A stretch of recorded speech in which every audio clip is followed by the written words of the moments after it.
What's up, everybody? Welcome to the Fantasy Endgame. We're live, as we always are. Help break down your start sit questions, your trade question, and of course, waiver wire. Because for some of you, it's tonight. You got get your waiver claims in. Make sure you put up enough fab, pick the right guys. So we're going to help you with that.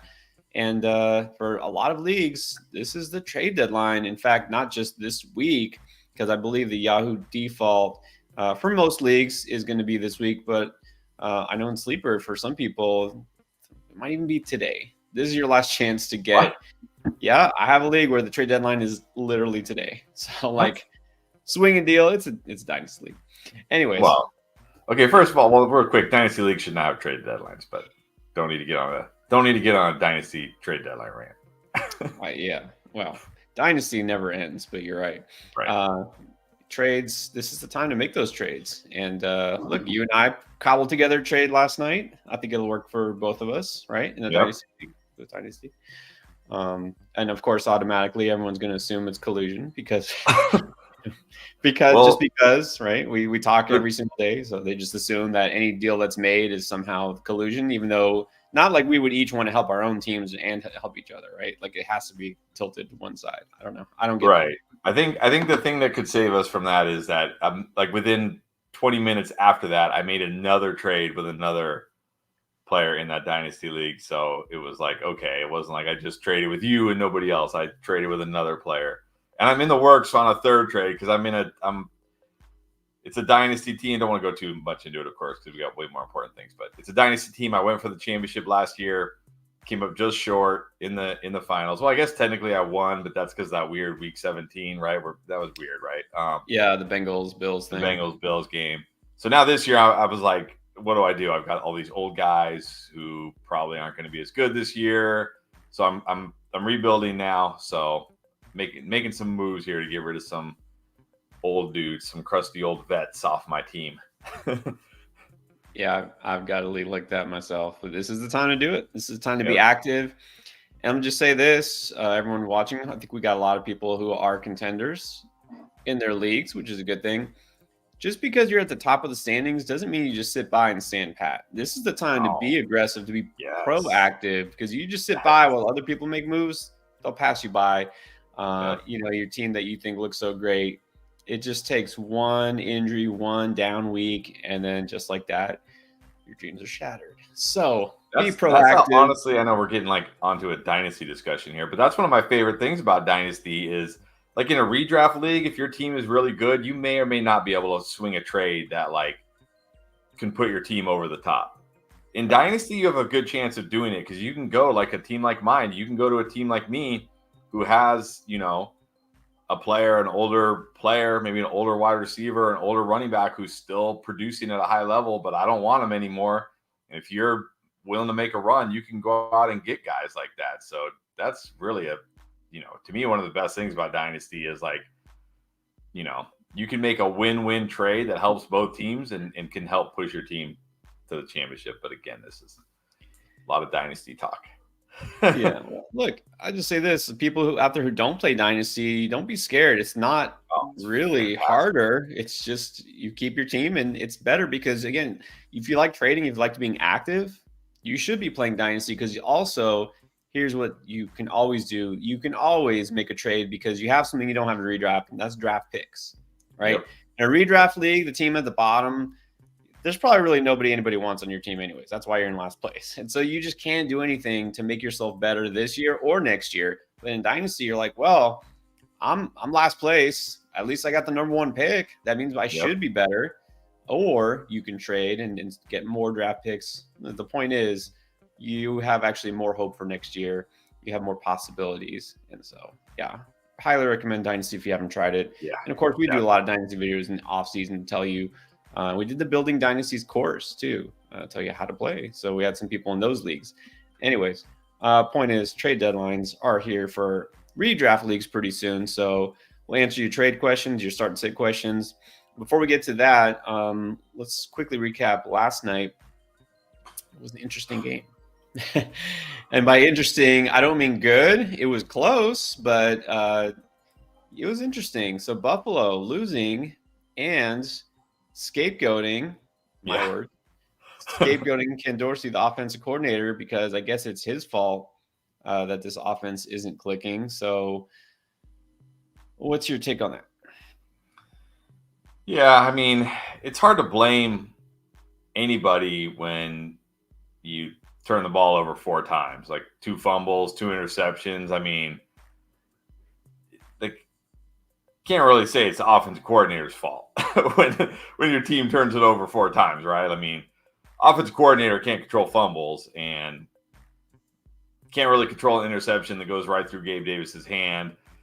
Maybe you could say a bad play call on the bad throw by Josh Allen, but I think you're really grasping at straws there. But from the Buffalo beat writers I follow, I guess kind of the feeling was they weren't going to bring Dorsey back next year no matter what, like even if it turned around and got better. So I guess their thought process is, well, let's just put Joe Brady in there now, give him the rest of the season, see how it goes. If he's great, then maybe he's our guy next year. If not, we'll go on the OC search next year. So, but yeah, this got to be pretty big panic if you're a Buffalo fan. I mean, this team,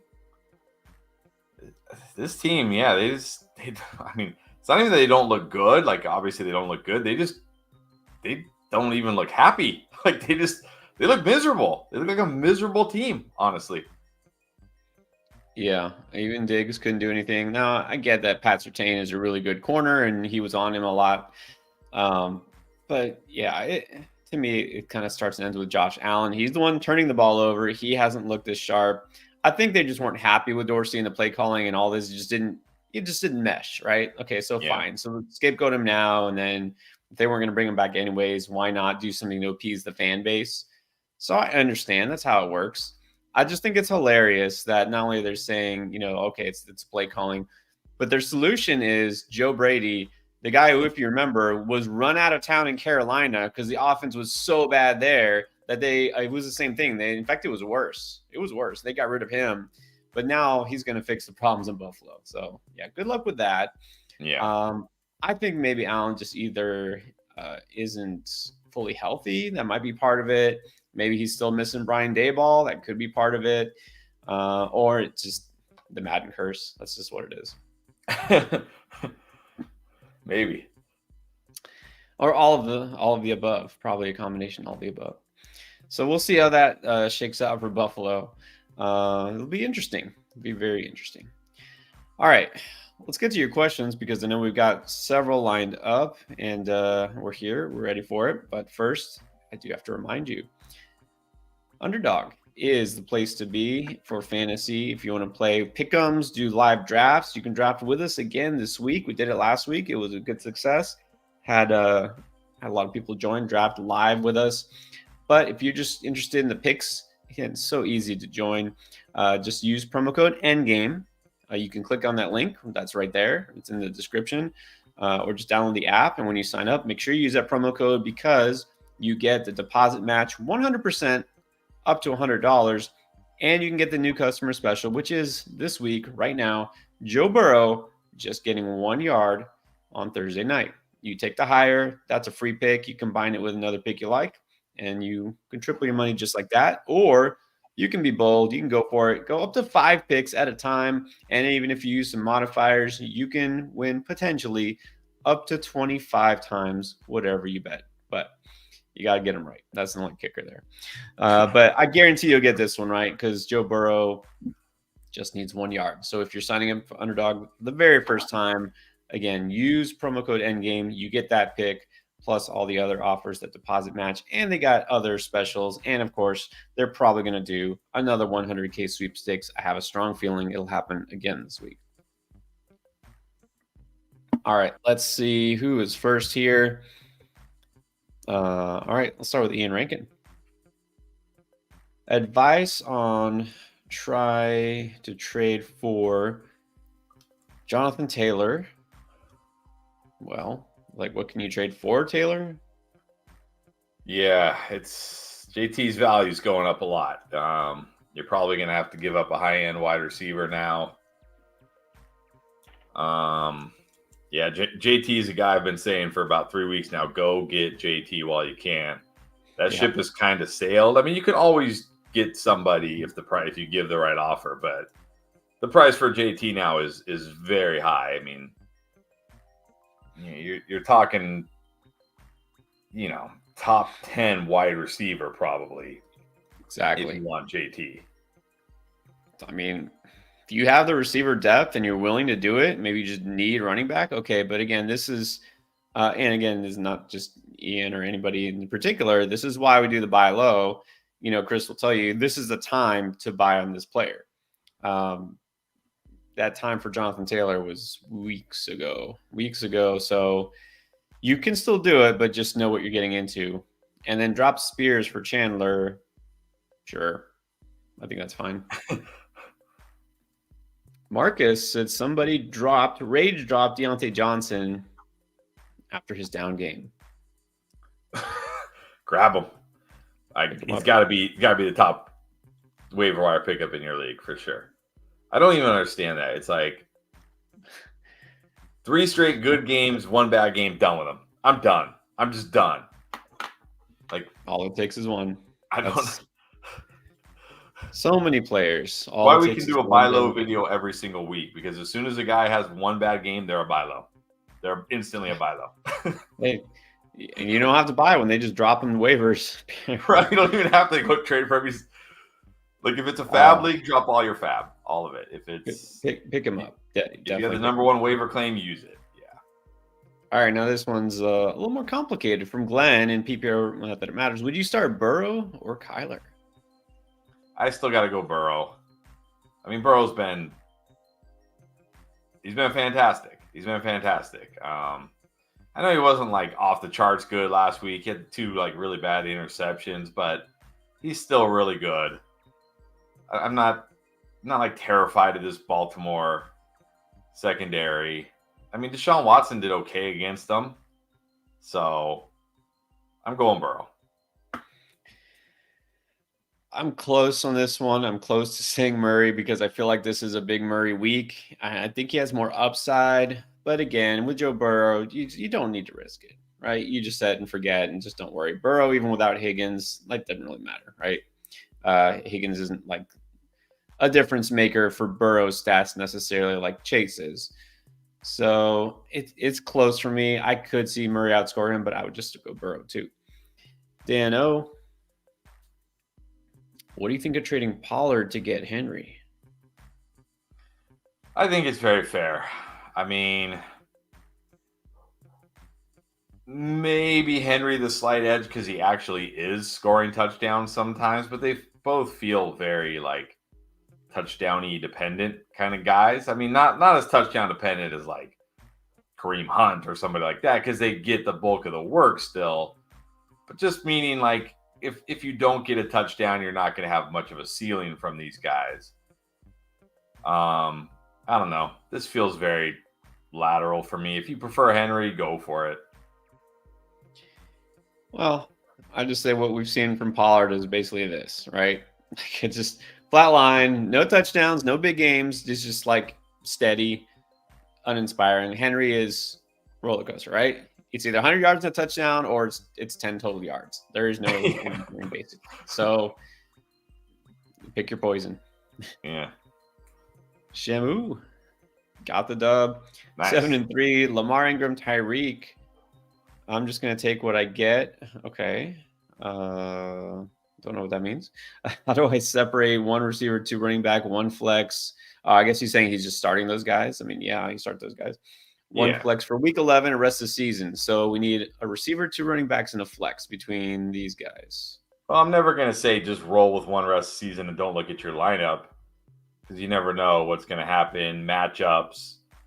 Like if Justin Fields comes back and gets healthy, let's not forget DJ Moore was like the wide receiver 5 before Justin Fields hurt his hand. Like if Justin Fields comes back and gets healthy, DJ Moore might be a guy you need to start every week. So I'm not going to say this is what you should do rest of the season, but this is what I would do for week 11. I would play Evans as my wide receiver. I would play Javonte and Rashad at my running backs. I guess I got to flex Pacheco against the Eagles. Oh, I don't like that, but maybe like if Fields plays, maybe DJ Moore in my flex. Yeah, it really depends. Well, I'll just say this for receiver, whether Fields is in or not, you're playing Evans. You got to play Evans. Yeah, you play Rashad White, and I like Javante over Pacheco. The flex is the tricky thing. If Fields comes back and he's good, and we hear good news, yeah, I think I'd go with Moore. If not, probably go Flowers. Yeah, I mean, I'm assuming this is PPR, but and as always, definitely leave a like and subscribe. Yes. Yep, we're still here. We're gonna be here all season long, and of course, all off season too. Yep. We'd never go away. All right, let's get to the first super chat, and I should say super chats because Pedro's got two. Pedro Navarez. All right. 6 and 4. Starts Nice. it. This is a 10-man PPR league. Hurts, McCaffrey, Brian Robinson, Garrett Wilson, Puka Hawk, Devontae Smith. On the bench is Cook and Connor and Achan and Deontay. Ooh. So these are Well, interesting. you're definitely going Hurts and McCaffrey. I'm wondering if I'm putting in Devonta Smith over Puka and then flexing Achan. Yeah, Achan is the guy. You're gonna have to wait and see. If not, I'll probably put Connor in. I like Connor a lot this week too against the Texans.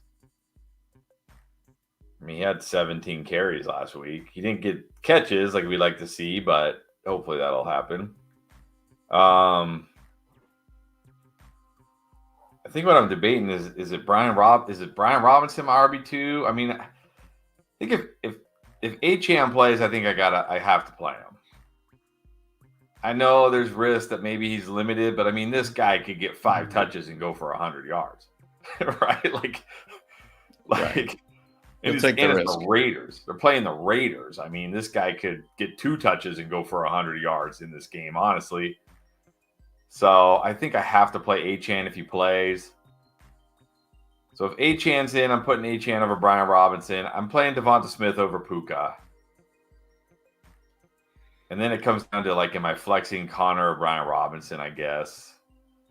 It should be a good spot for Brian Robinson, but my worry is that they just throw it a bunch and that this week it isn't Brian Robinson getting all the catches. I don't know. That one's close. These guys are all close. That's the problem here. This is really tough. I do feel like Puka should be odd man out because of the risk factor. It's not like a great spot anyways for him. And then Deontay, not because of last week, but just because I don't feel like he has the ceiling of these other guys. I mean, normally I would say I'd want to start a receiver at the flex in a PPR, but, you got some great running backs. Brian Robinson is just hard to sit because it's the Giants. That's what it is. Right. So I would probably, like you said, Devontae over Puka, and then at the flex, I mean, but then how do you not start Achan? So you have to start. I think if Achan plays, I'm playing him, especially in a 10-teamer where you need upside.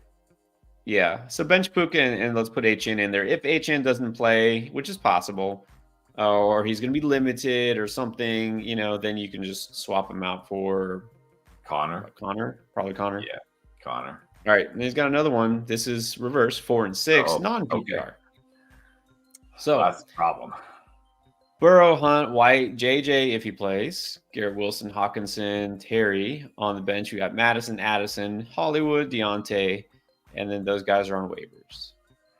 Well, I think in a non-PPR league, you got to pick up Jalen Warren and probably even Devin Singletary. Running back's just too valuable in that format. And if I get those guys, I'll say this. If you get Jalen Warren and or Singletary, I would play either of them over Kareem Hunt. I know he's been scoring, but I mean, what else does he do? He's like 20 yards and a touchdown. That's really what you're getting, right? Like 30 yards and a touchdown, which I get in standard scoring isn't bad, but it's not like he's winning you weeks. If Dameon Pierce is out again, I might go Singletary going against the Cardinals. If not, I might go Jalen Warren. Both should be okay this week over Hunt. So try to get at least one of those guys, if not both. I don't know if I'm picking up Brandon Cooks in a 10-team standard scoring league. I don't think I'm chasing that game last week, personally. Nah. If anything, you got to think they're probably not going to be passing as much against Carolina's soft run defense. That's what the Cowboys do. Well, that is what they're doing, but I feel like it's going to be a little different. But anyways, it's a road game too. Cowboys have been much better at home for whatever reason. Yeah, a Hunt is startable in standard because he keeps scoring, but I agree. Singletary scored and he got a ton of yards and he's getting all the carries. So got to prefer him. Yeah, pretty much agree with all of that. JJ, of course, you have to play him if he plays. Yeah. Otherwise, you're pretty good. Yep. And then the king of you, 92, 7-3. Would you go HN over Pollard? Pollard is going to be the toughest decision of the week. I tweeted this out today. Because on the one hand, it's the Carolina Panthers. But on the other hand, it's Tony Pollard. Exactly. The movable force meets the resistible object or whatever it is. Right. It's like...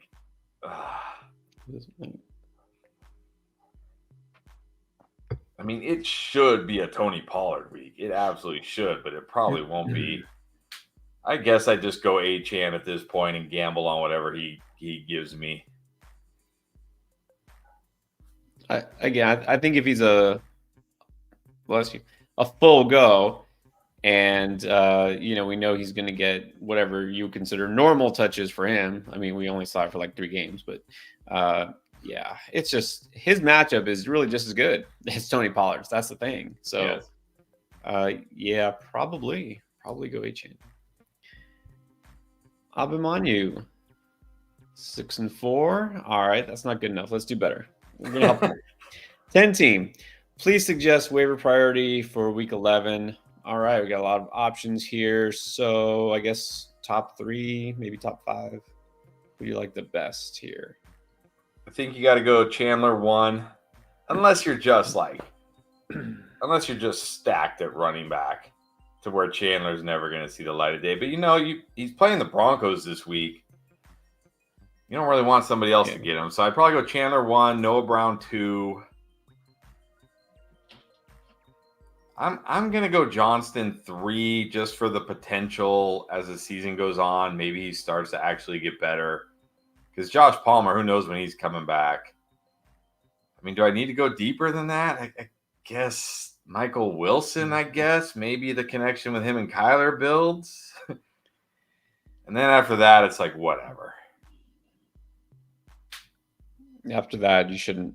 Still need waiver claims. You're not going to get that many of these guys.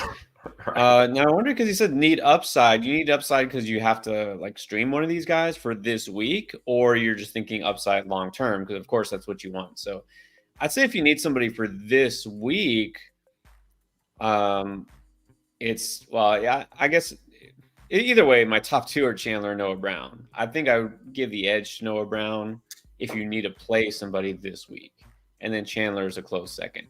If it's just for a stash, I might go Chandler ahead of him, but it's close.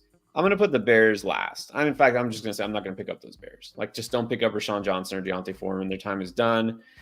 Irwin is okay for this week. I might have him 3rd if you need one for this week, but if it's for long term, then no.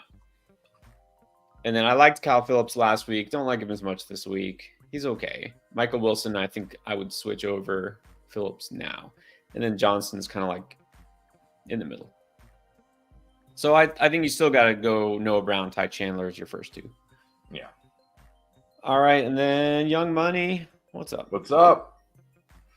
Just took out the last undefeated team in the league. Feeling good. There you go. 9-1. All right. Rest of the season. Jason or Ridley? Ay.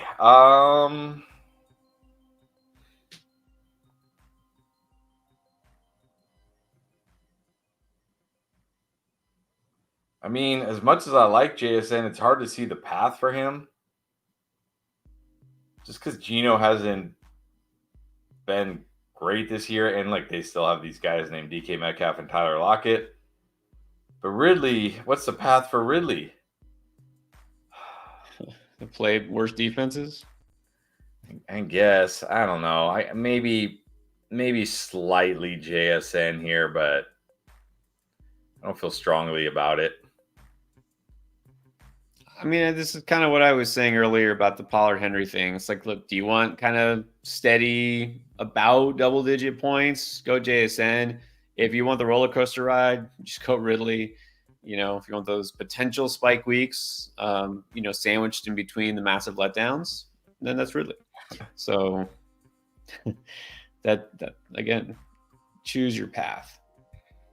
Trone Force. Should I make any moves? This 5-5 PPR roster: Mahomes, Chase, Adams, Swift, Monty, Andrews, Debo, Rice, Dotson, Hunt, Spears, 49ers, and Browns. Like, I don't know how deep, but this doesn't feel like it should be a 5-5 team. Yeah, unless maybe it's an 8-teamer.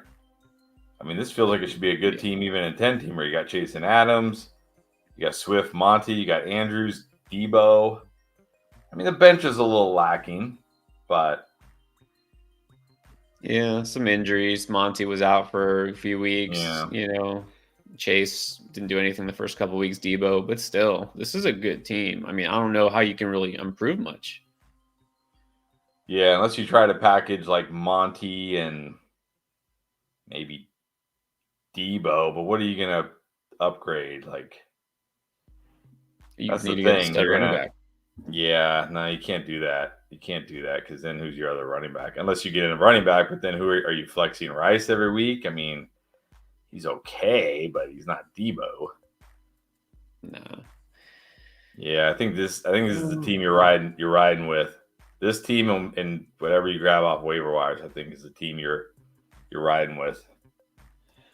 Yeah, again, I feel like you should be better. I don't know that you need to make any moves. Maybe Hunt has some value, like maybe package Hunt and Debo to get a better receiver. But again, I don't know how high of a receiver you can get for that. That would be the only maybe suggestion. But all right, Moises. Wow. Ooh. Wow. Sorry, man, that hurts. Not 3/10, 300ths of a point. Oh man, yeah, Deontay just what is it? It was like his worst PPR game in like 3 years or something like that. It was like ridiculous. Yeah, well, that's why you rage drop him. Yeah, hence the rage drop. Thoughts on Lamar or Dobbs this week? I mean, I get it now because Lamar has had down weeks a couple of weeks in a row, but still. Yeah, he's at home against the Bengals. I'm playing Lamar still. I'm playing Lamar. I just am. Yeah. And then choose a flex: DJ Moore, Boyd, or Quentin Johnson. I mean, if it's Tyson Bagent, I might go Boyd, but if Fields plays, I'm going DJ Moore. Yeah. If he plays, it's DJ Moore. If it's Bagent, just go Boyd. Mm-hmm. All right, here's some better news. Boomer, with a double dose of good news. Good evening to himself. Nice. Because he won his fantasy game and won $200 on Underdog. There you go. Took the higher on Cook Javante and went lower on 3. We talked about this last night. I won like a modest. I didn't put up much on it, but I won on taking the lowers. I feel like it's a better bet sometimes to do the lowers on these players that are overinflated. For sure. But All congrats. right. Well done. I'm sure you were sweating Cook when he got benched for a while there. Yeah, no kidding. That one turned out very different than we expected. Alex B, full PPR, pick 2 receivers. DJ Moore, Deontay Johnson, Hopkins. Well, Deontay is still the one I'm starting. I'm not like all of a sudden out on Deontay because of one bad game. Moore and Hopkins are close.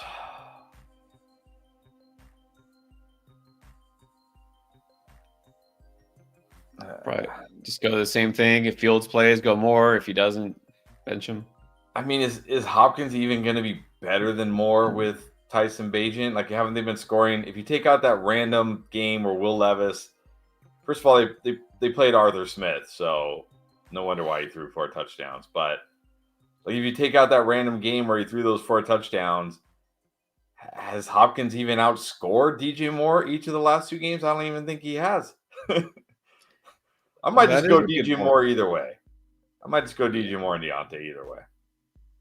Yeah, that's true because it really should have been a big D-Hop game last week based on the matchup, and it wasn't. So yeah, that is.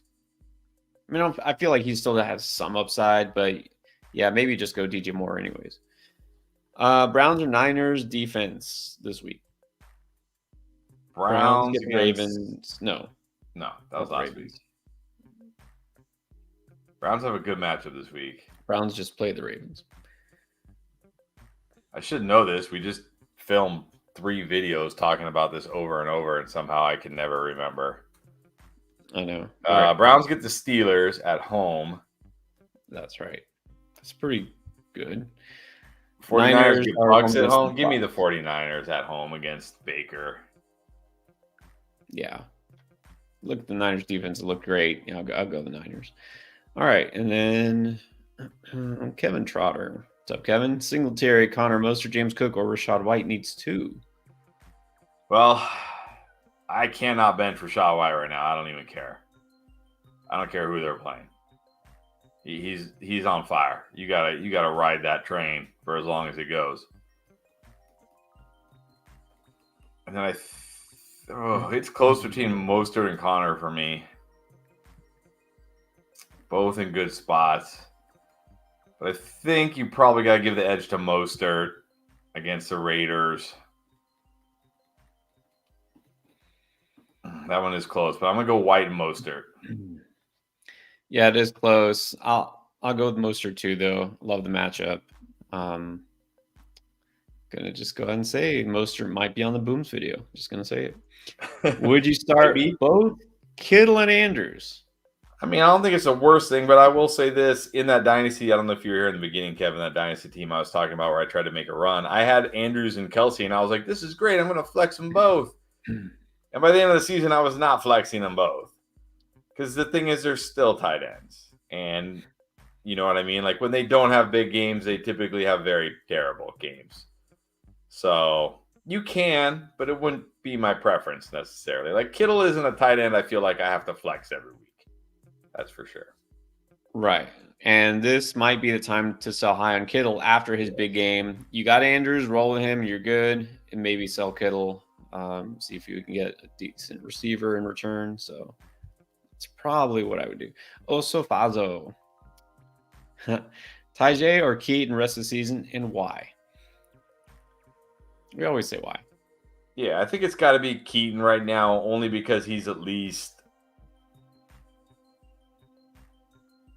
like he has a path to more touches.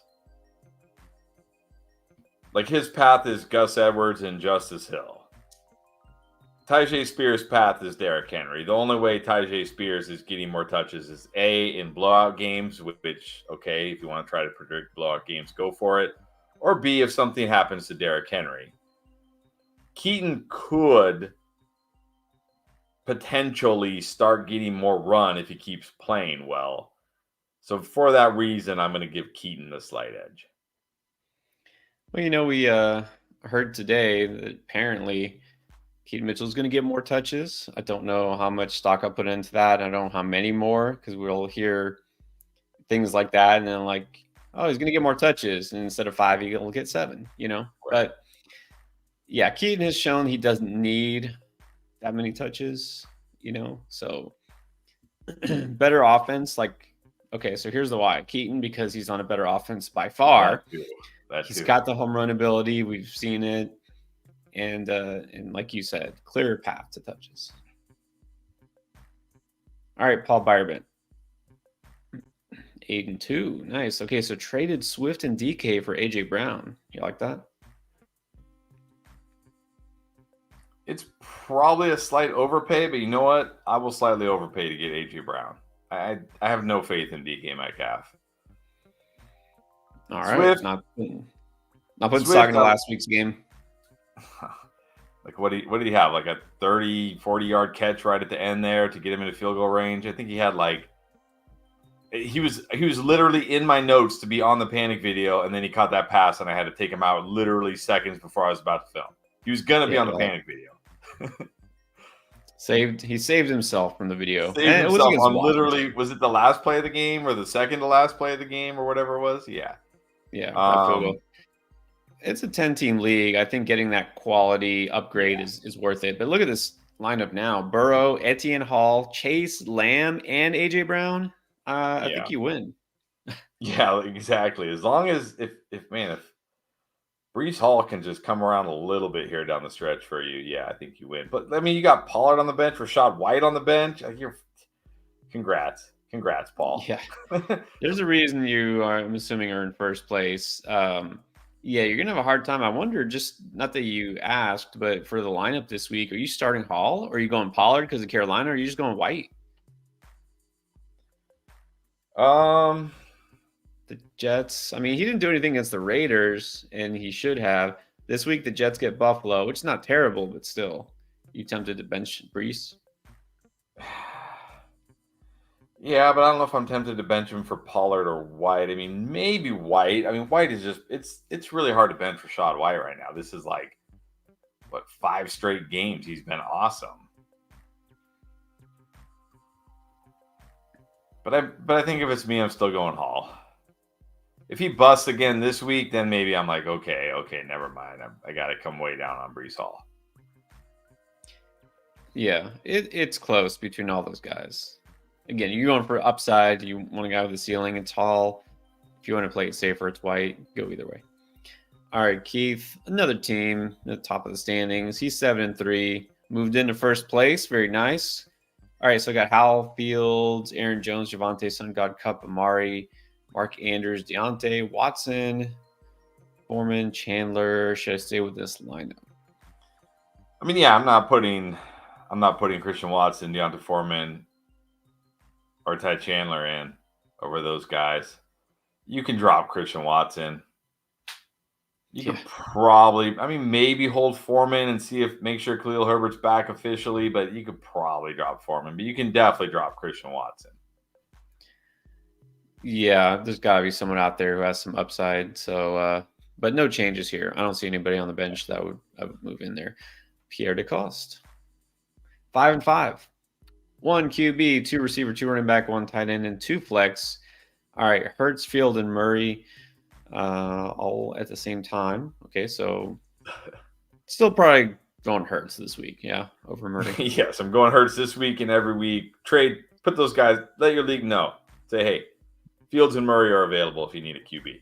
Hit me up. It's funny because there's a team in our league. It's Brian. You know, Brian is always on. Or Brian Fourth in one of our leagues. He has this exact same trio of quarterbacks. He got Fields and Murray just like chilling on the bench, and so he's trying to trade one. And I look, I might get one. You know, I don't trade for quarterbacks much, but I traded for Trevor Lawrence, and now I'm regretting it. So I'm so now you're gonna trade for again QB and regret it. Yeah, exactly. I'm gonna do another thing I regret. I mean, just, you know. Is that why I can't find any QBs on the waiver wire? Like I didn't think of all the leagues, end game leagues would be QB orders, but I guess they are. Like every league where I don't have, like I have Tua in one league, Dak in another, and then I lost Anthony Richardson in another league, so I don't have really. And then I think I drafted Deshaun Watson in one of the others. So out of the 4 leagues, so obviously the ones where I have Tua and Dak, I'm fine. But in the other 2, every time I go to the waiver wire, I'm like, how are these the only quarterbacks on the waiver wire? Like, who is hoarding all the QBs?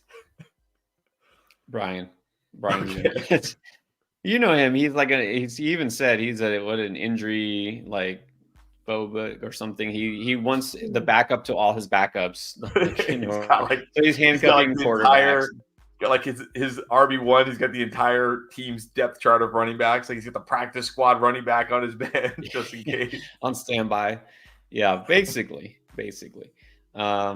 Anyways, all right. So Hurts, you're good. Eckler, Javante, Keaton, Connor, CD, Amon-Ra, Devontae Smith, and Higgins. Again, how are you 5-5? Right. Yeah. I guess because of the running backs, because Eckler missed so much time. McBride and Goddard. Worried about week 14. It's too early to worry about week 14. Yeah, you can worry about week 14 in week 14. Goddard might be back by week 14. We don't know. You're starting Hurts. Your 2 running backs are Eckler and Connor and Javante close. Javonte has another pretty good matchup this week against the Vikings. So does Connor against Texans. Well, let's see. Your 2 wide receivers are CD and Sun God for sure. You're flexing Devonta Smith. Higgins probably isn't playing. Am I starting Garrett Wilson? Is it PPR? Does he say? It doesn't say. I assume PPR. Doesn't say. It's got to go Garrett Wilson. I'm probably flexing Garrett Wilson and Devonta Smith, which means you got to decide between Javonte and Connor. Man, that's a tough one. That's a very, very tough one. It's probably going to come down to this one guy's score. I will say one thing I like about Javonte is he's catching passes, so maybe I'll give Javonte the slight edge over Connor. Yeah, I might give Connor the slight edge. It's close between those two. The guys feel very similar this week. Yeah. But yeah, that's basically it. That's what you got. You got a good team. Just try to get something for one of those quarterbacks. Maybe get some more running back depth. Yeah, just tell your league, hey, I'm open to trading Fields or Murray. Who needs a QB? Mm-hmm. And it's a good time to trade them too. With Fields probably coming back and Murray already back. All right, I'll remind you with another one. Got an offer to receive Hollywood and give either Addison or London. Which one? Yeah, I'll trade Addison. I'll trade Addison for Hollywood. Jefferson probably coming back. I don't feel good that Dobbs can support Jefferson and Addison. And look, Addison's been okay so far without Cousins, but he hasn't been great like we were seeing before. So I'll trade Addison for Hollywood. Yeah, I think so. I'd probably do either one. So you know what you get with London is a bunch of headaches. But yeah, I think if I had to prefer one or the other, I'd give Addison. And you also have Rashee Rice. If you can get Hollywood for Rashee Rice, I would do that. But I don't know if the other guy would do that. And then Vinny, you called a close one. It was 1 point. 1 point, and he pulled out the W on the Bills meltdown. Very nice. Wow, nice. There you go. Congrats. All right. I'm Gucci, you Polo. All right. Full PPR, Godwin or Keaton Mitchell? Godwin. I still got to go Godwin. Keaton Mitchell, you're desperate, put him in there. But I mean, really, how many touches did he have last week? 4? I mean, look. Yeah, Godwin was targeted a lot. He just didn't do anything. 3 carries, he had 2 targets. So he had 5 opportunities. 5 total opportunities. Like, if he doesn't rip off a long touchdown, what are you really getting, Keaton Mitchell? You're getting he had 3 carries for 34 yards, but how many of those yards were on the touchdown? What was a touchdown run? Wasn't it all the yards on that one run? Basically. And then he had 1 catch for 32 yards. So if he doesn't score, what are you getting? You're getting like 5 or 6 fantasy points, and that's only because he had 2 big plays. Keaton Mitchell, fine if you're desperate. You're like, I need a potential home run, but I'm still going Godwin for now. It's really like a nightmare to see Keaton Mitchell rip off a touchdown run because everyone's like, see, you got to start Mitchell. You got to you said not start. It's so annoying, but sure, he could do it again. I'm not going to bet on it, but also Godwin is still a solid start. So I think you got to go Godwin. I mean, even with that huge touchdown, he didn't have that big of a game. Right. But that's not what the people see. People see the highlight. They're like, look, Keaton Mitchell, he's the next Achane. That's true. That's why I think people are so low on Jerome Ford, because they keep seeing Kareem Hunt score these meaningless 1-yard touchdowns, and they're like, oh, well, Jerome Ford's not doing anything, right? Because people only see it's just touchdowns. That's what makes the highlight reels. But anyways, all right. And we got Ralphie is back. The return. It's been a while. The return. All right, so here we go. What's up? Bijan and Achane for my Connor James and Devontae Smith. I appreciate that you put James on there, but I don't think there's another Connor. Yeah, give me Bijan and Achane here. Well, also, Lamb, Tyreek, running backs would be Walker, Bijan, Mostert, and Achane. I think I still gotta prefer Bijan and Achan.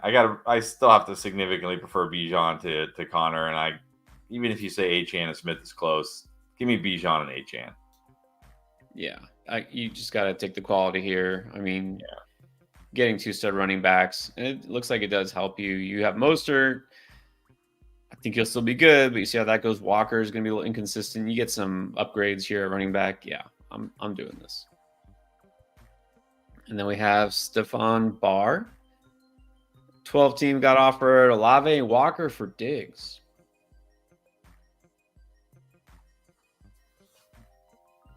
It's a little more interesting this week.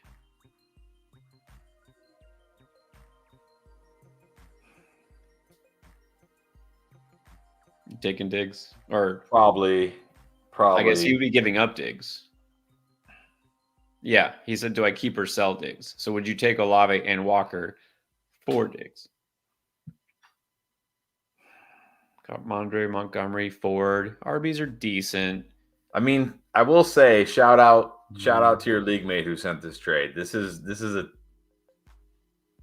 like, I'm being dead serious when I say this.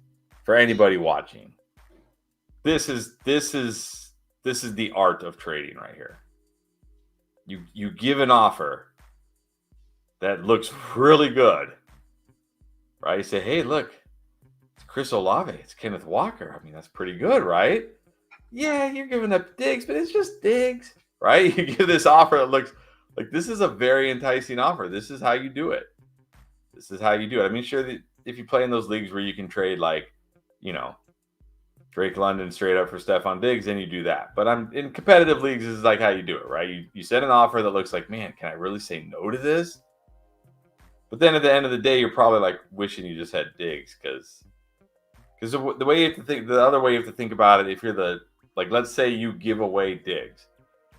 Okay, Olave's replacing Diggs, which, as much as I like Olave, that's a downgrade. And now you're just going from, like, let's say Ramondre or Montgomery to Walker. Has your team really gotten better? Like, can we say your team's really gotten better? It's kind of similar, right? It's kind of similar. Whereas this other guy who's getting Diggs now gets to go from Olave to Diggs, and he probably has somebody halfway decent on his bench who he can now plug in at running back for Walker. That's not that big of a difference. And his team gets way better. So anyways, the point I'm trying to make is this is how you make, like, league-winning trades. You trade 2 good pieces for an elite piece, and then take a good piece on your bench, put it in your lineup, and now your lineup gets stronger. So all that was a long-winded way of saying keep Diggs. Yes. Because I can say at this point, is Walker really an upgrade over those running backs you have? Exactly. Not much, if any. No. And then if you lose Diggs, Higgins not playing. London's on a bye. Sutton is okay, but do you really want Sutton as your wide receiver too? So keep Diggs. All right, we got the other John. Needs 1 running back and 2 flex, PPR, but only half for running backs. Gibbs, Monty, Cooper, Connor, Ford, or Nico. So this kind of does hurt running backs a little bit, right? Because they're getting a half less point for catch. So yeah, that makes it interesting. Man, it also makes Gibbs and Monty a lot closer. I do really like Gibbs this week for his pass catching. Right. Because the Bears give up the 4th most receptions to running backs. They've given up 6 or more catches to running backs in half their games. They've given up at least 4 in every single game. Like, I'm expecting Gibbs to catch 4+ passes this week, but that's not as big of an advantage in half PPR. Right. But at least it's half. It's not standard or anything like that. Yeah. Then so on the Monty side, it's the revenge game. So there's that. Well, there is that. But I think because of the pass catching and because there is at least half PPR, I'll give the slight edge to Gibbs over Monty at running back. And then I got to go Cooper at one of the flexes. He's just been too good. Another guy I feel like, because he doesn't score a lot of touchdowns. He doesn't have these big highlight reels. People don't think he's been very good, but he's been really good.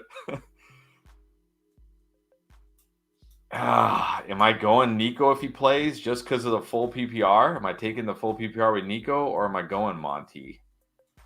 Am I going the Lions stack at the other flex? That's the tough one for me. That's what I wondered. Do you just go both Lions? I mean, Connor's in a good spot. Ford is in a good spot. These are all good options. Yeah. Yeah, I do feel like Cooper has to be one of the flexes. Yeah. And this one is really tough. Yeah, the second flex is really tough. I would be going back and forth on this. Nico at home in a potential shootout. But Monty, revenge game, a good matchup, but It's at home. Maybe just go both Lions running backs and I'm okay with that. I'm okay with that. But Gibbs and Cooper I feel pretty good about, but then after that it gets really tough. Yeah, this is really tough. I think I might lean Monty as a second flex, but it's really close. All right, how about this? What's up, Keith? The Weather Beast. Want you to sell him on D-Hop in Dynasty. Look, if you're making a run and you need a floor play in PPR for your final flex, D-Hop will get it for you, do it for you. I'm not asking for a lot here. I'm not asking for anything. I'm not really asking for much. You said, I'll tell you right now, Keith or Pierre, because you're in that league too, since you're on here, or maybe Nate's on here too, or any Young Money, if you're still on here. All these guys I play with in this league. You give me a 2024 third round, D-Hop is yours. He's yours. Third round? He's yours. That's all I'm asking for D-Hop. I'll take it. All right. I'll have to go look. All I'm asking for. All right. I'll have to look into that while we're on here. Okay. Let's get to Suzanne Burkholder first. 12-team PPR, 5-5. All right. We need to make a run here. Herbert, Bijan, B-Rob, Connor Spears, Lamb, Keenan, Puka, Jason, Flowers, Pickens, Logan Thomas, Muth. Any changes? And then asking whether it's worth trading for Javonte. Yeah, Javonte is a guy I've had on the buy low video 2 weeks in a row. I probably can't put him on there this week because he had a nice game. But if you can, I would. I mean, I wouldn't give up more than, say, like maybe Puka, JSN, Flowers, Pickens. I would trade one of those guys for Javonte, or even maybe two of them for Javonte, but I wouldn't give up like Lamb or Keenan for Javonte. And you really don't need Javonte looking at your team. You got Brian Robinson, Connor, Bijan. You should be okay at running back. Yeah.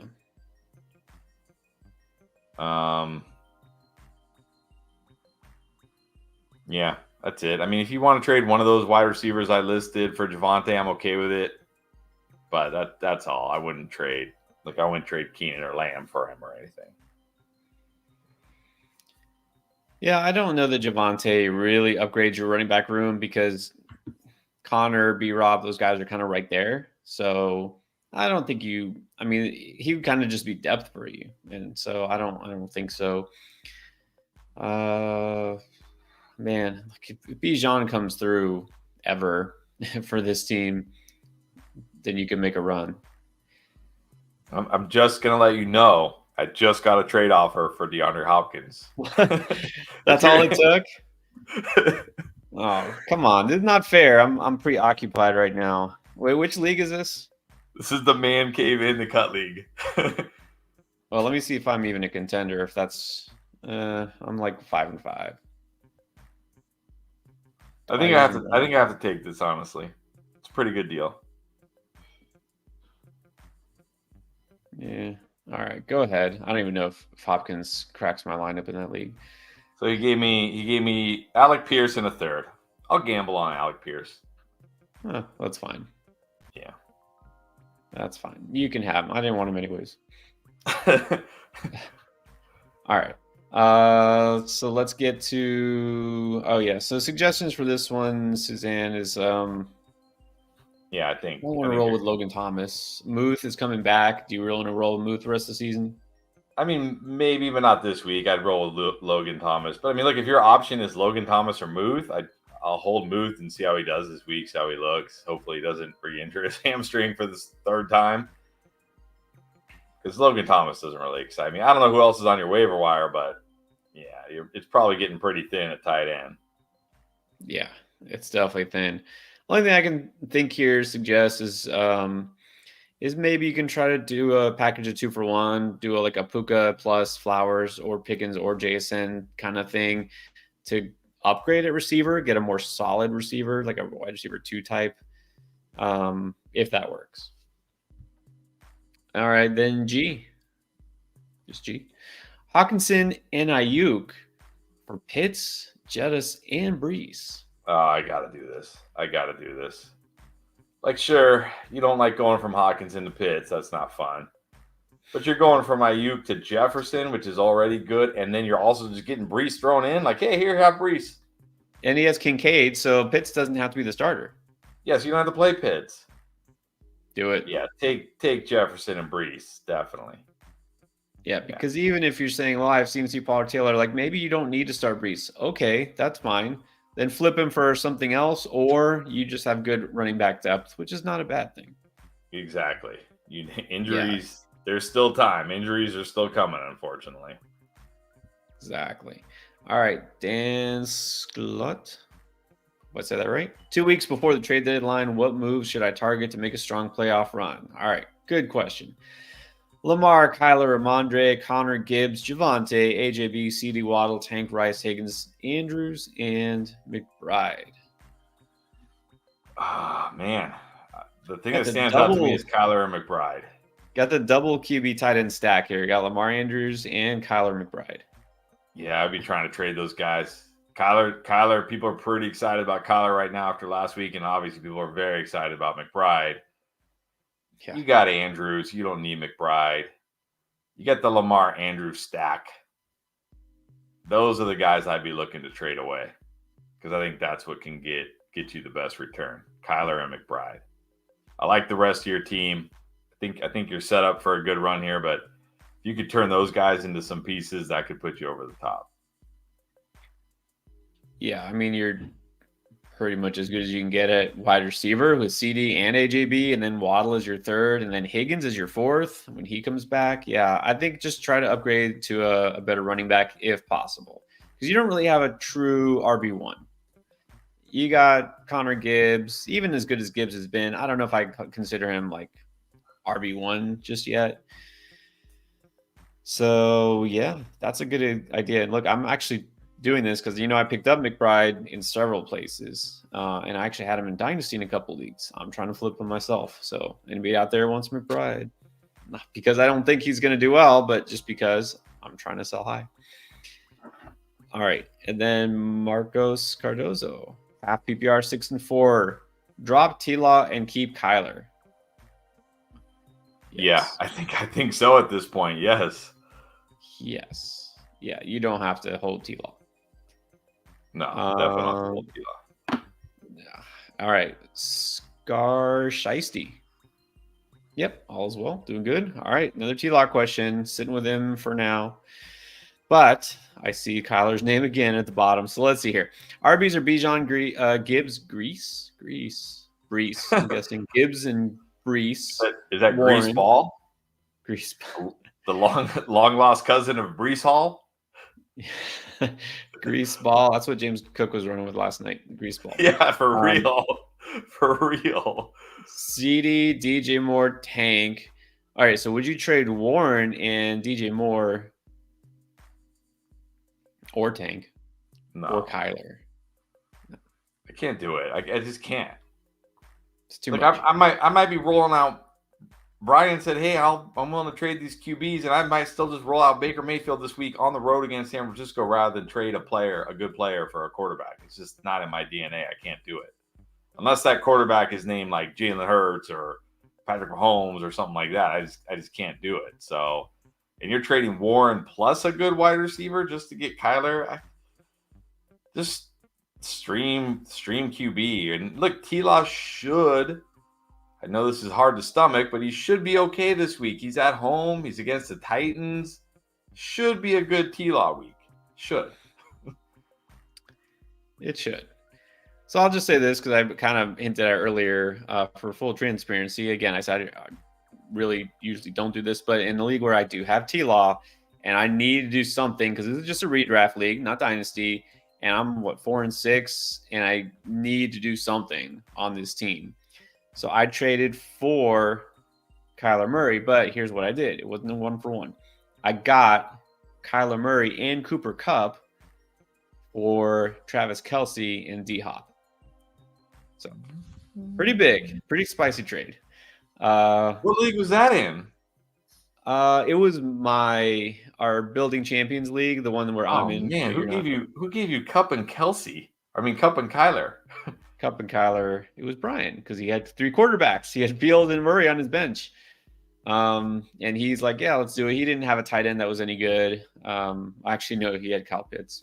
I hate to say, but yeah. Anyways, like I'm okay with that. Do something where you're not giving up 2 guys just to get a quarterback. Get something else back. Yeah, get something else. If you want Kyler, at least have him give you something else back. Right. Yeah. Exactly. That's my point. Not just talk about my league because nobody cares. Is Brees for Cup a bad move? No. This is Mario, by the way. Mario Bouchard. What's up, Mario? I'd probably gamble on Cup. I mean,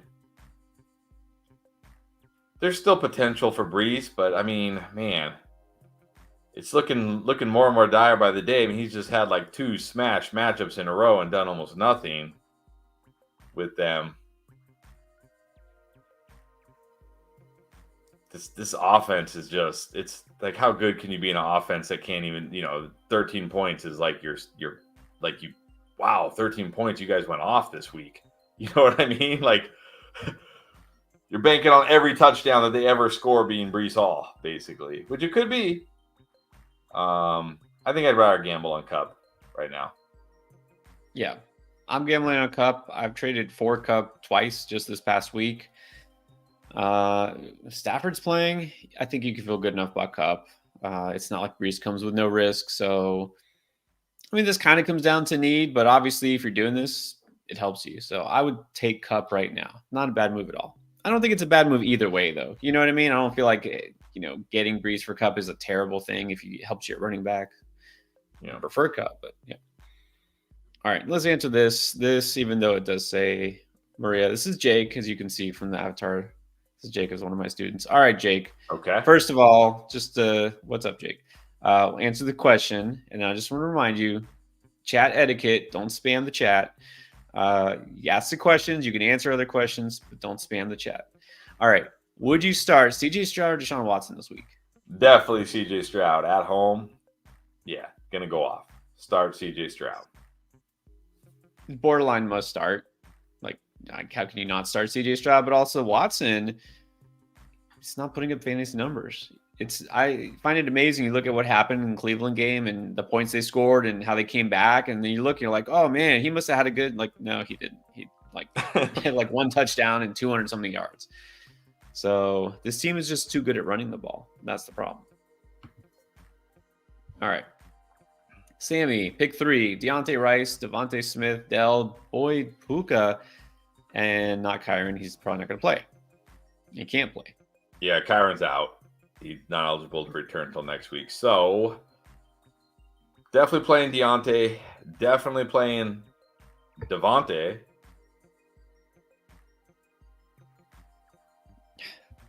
Hard to bench. And I guess I gotta go Dell. I gotta go Dell as my 3rd. He's been good. They're at home. I expect a big CJ Stroud game, so I'll get a piece of that with Dell. I'll go Deontay, Devontae, and Dell. Yeah, it's hard to bench Dell the way he's playing. Puka, look, I just talked about Kupp and feeling great about Kupp. Puka's not Cooper Kupp. We know this. Kupp is playing, so I think there's still some risk with like Puka's startable, but I'll go Dell over him.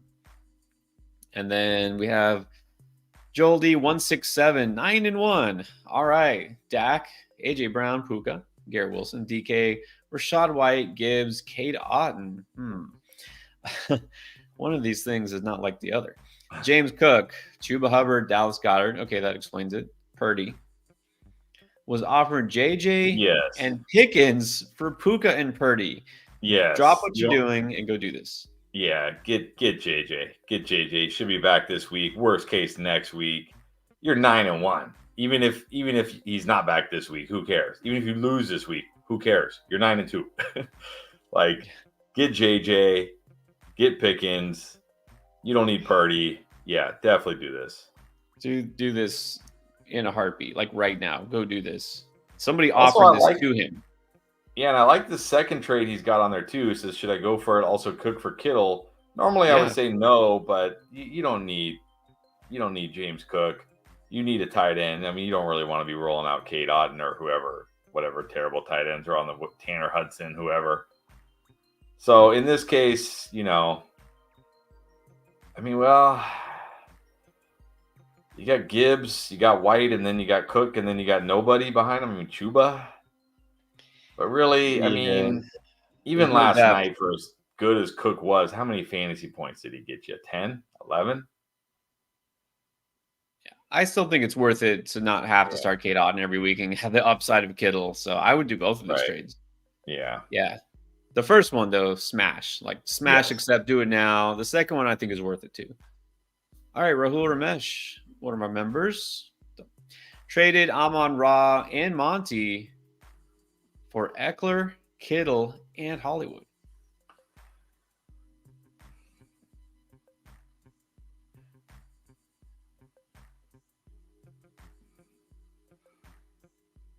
I think it's probably fair. I'm going to go fair. Maybe slightly towards your edge. Eckler and Amon-Ra feels pretty fair, like as far as a running back for wide receiver trade. Maybe, I mean, in a vacuum, I'll probably prefer Eckler because there's less Ecklers and more Amon-Ras in the world right now. But pretty fair. So then you got Kittle and Hollywood for Demont. That also feels pretty fair. So I'm going to say fair, maybe slight lean towards your side because you got the elite running back. Yeah, and again, this might be a case where I don't know who you were rolling out at tight end, but if it was Goddard or if it was like Taysom Hill or whatever, if Kittle helps you, yeah, I think it's fine. Probably does help you. Although, let's see, because now he just dropped his roster. Have PPR is 6-4. Cup Hill, Devontae Thielen, Hollywood is just a depth piece apparently.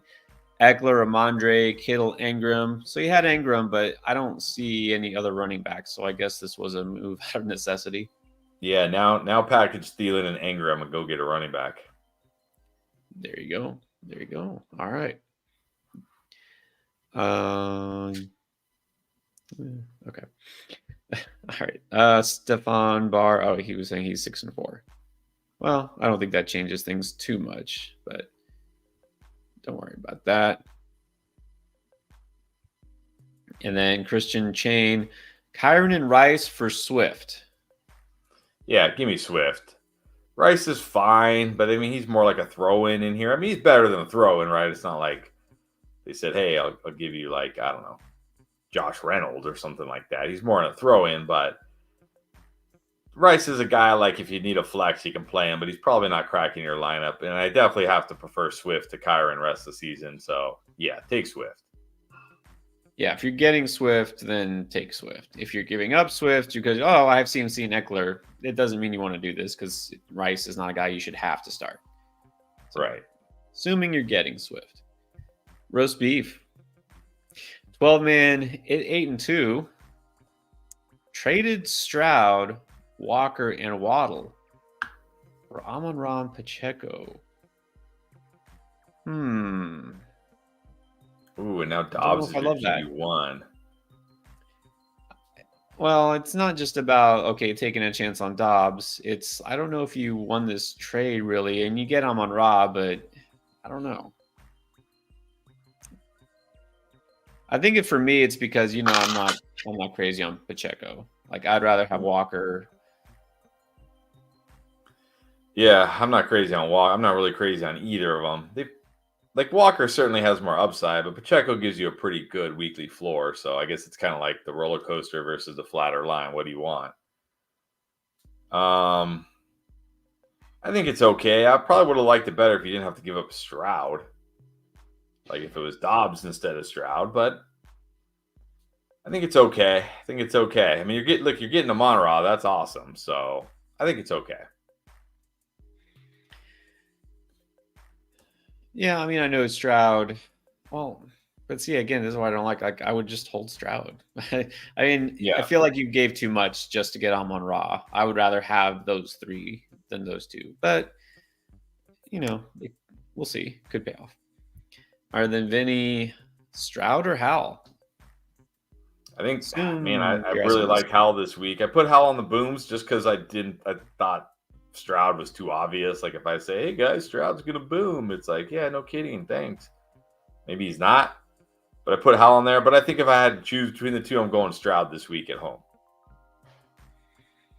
Although I think Howell's you at got. home too against the Giants, so it's not like he's in a bad spot by any stretch.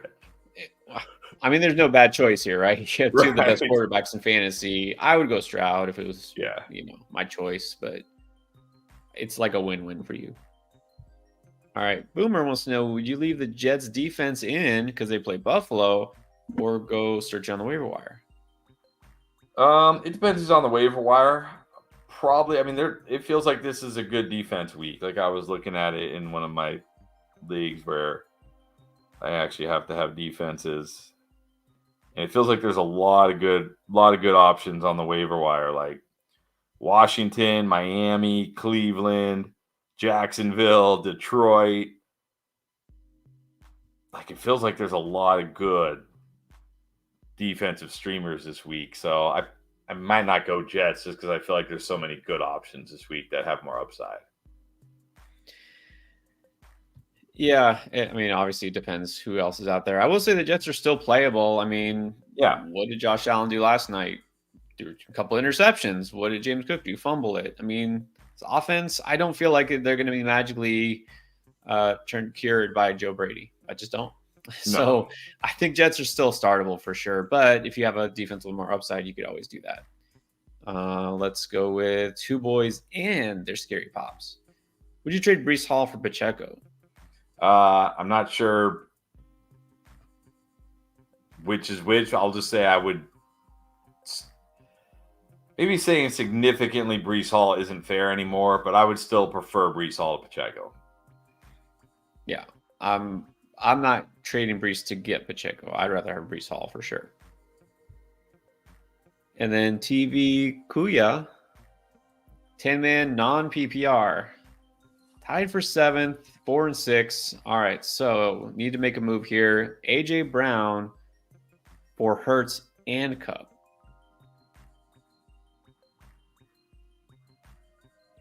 You already have Dak, so you don't really need Hurts, but would you do it anyways?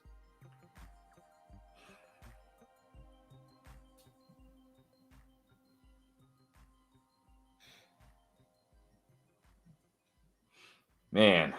I mean, there's no right answer because it really comes down to what Cup do we see rest of the season. Do we see vintage Cooper Cup? Then this trade is going to look pretty bad because Cup and AJ Brown are going to be pretty close, and you just gave Hurts away for nothing.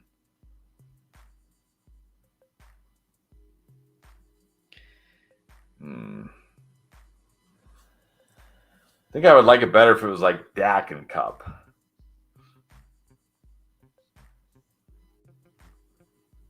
Then you could have that Hurts AJ Brown stack for that tremendous weekly upside. The fact that this is non-PPR, does that tilt it towards AJ Brown a little bit more? Well, I mean, I prefer AJ Brown over Cup anyways. Right. Well, yeah, I should say that. I mean, AJ, you do have to prefer AJ Brown at this point, but even more so. Does that make you think like go for it? Yeah, I mean, you're 4 and 6. Gotta do something. Yeah, you got Dak. Go for it. Go for it. Make a run. Try to make a run. Yeah. It's tough. It could be a really tough one, but yeah, I think you can do this just to try to help out. All right, Will Davies, 12-team PPR. We need to start 3. Etienne, Walker, Swift, Achane, or White? Oh, who are we going to bench here? Well, assuming Achane plays, I'm going Etienne. I think I got to go Etienne, Swift, Achane. Yeah. If he doesn't play, I'm going Etienne, Swift, White. Yeah, this one is, again, you have 5 good running backs. That's very nice. But I would say this week probably is a week where you can sit Walker with this group just because, it's not a smash matchup for him like it was last week. I mean, White's going to be safer than Achane, sure. So you want to play it safe? Go White. If not, so hard to bench Achan. Probably you should go Achan. So Etienne, Swift, Achan. That's what I was thinking too. Yeah. Baba Manu with another one, full PPR. Would you give Kyler to get Cup? Yes. I mean, I would give Kyler even to get DK Metcalf, but I would absolutely give Kyler to get Cup. Like, absolutely. I'm going to definitely take Cup over Kyler. Yes, definitely. All right, Irvin Partridge. Welcome, Irvin. McLaurin or McBride at the flex? It's a legit question. Yeah, I'm still going McLaurin. It's hard for me to flex a tight end. I know he had a big game last week, and it is great. Matt Houston terrible against tight ends, but I'm still going McLaurin. They get the Giants at home. I'm not. If anybody wants to bet me money, I'll bet you money that Brian Robinson and Antonio Gibson don't lead the team in receiving again this week. So I'm going McLaurin at home against the Giants. Yeah, it's rare that a tight end is a really strong flex play. Full PPR, McBride's been so good. But I will say this, little spoiler alert, I might have McLaurin on the Booms video. I feel like this could be a McLaurin week. It's such a good matchup. So I think I still have to start McLaurin. I know it's tempting to start McBride, and he is a strong start. I'm going to bet on McLaurin this week. And then Ginger94, should I trade James Cook for Christian Kirk? Yeah, give me Christian Kirk. Give me Christian Kirk. He's been better. He should continue to be better. Give me Christian Kirk. Yes, definitely would prefer Christian Kirk. Definitely here. What about Paul Adam? Thank you, Paul. Pick 3, Josh Jacobs, Monty, Breece Hall, or a Texans running back. Look, I don't need to start the Texans running back in this case. I know we want to chase that big game. I know he got a great matchup again this week against the Cardinals, but it's still the Texans. It's still the Texans running game. You got Jacobs, Monty, and Hall. I'm just starting those three. Yeah, I don't think it really matters. I'm going to assume Pierce either doesn't play again or he's limited. I think like Singletary should be the starter. And look, it's a good matchup. It's a great matchup, actually, for Singletary. He could be a good start again, but not over those guys. Yeah, so definitely go Jacobs, Monty, and then Breece. What is up, Brian? All right, here we go. We did talk about this earlier. So I know we're definitely like way behind here, but grade the trade just objectively. Pretend that some random teams made this random trade where it was, again, let me pull it up, make sure I got it right. It was DeAndre Hopkins and Travis Kelce for Cooper Kupp and Kyler Murray. Well, I still have to prefer Kupp to Kelce. It could be close if Stafford's bad and Kupp, then maybe the Kelce side wins. I've been low on D-Hop all year. Nothing's changed. Get that one random blow-up game with Will Levis, but then Will Levis crashed back down to earth. I think I got to go the Kupp Kyler side. Sorry, Brian.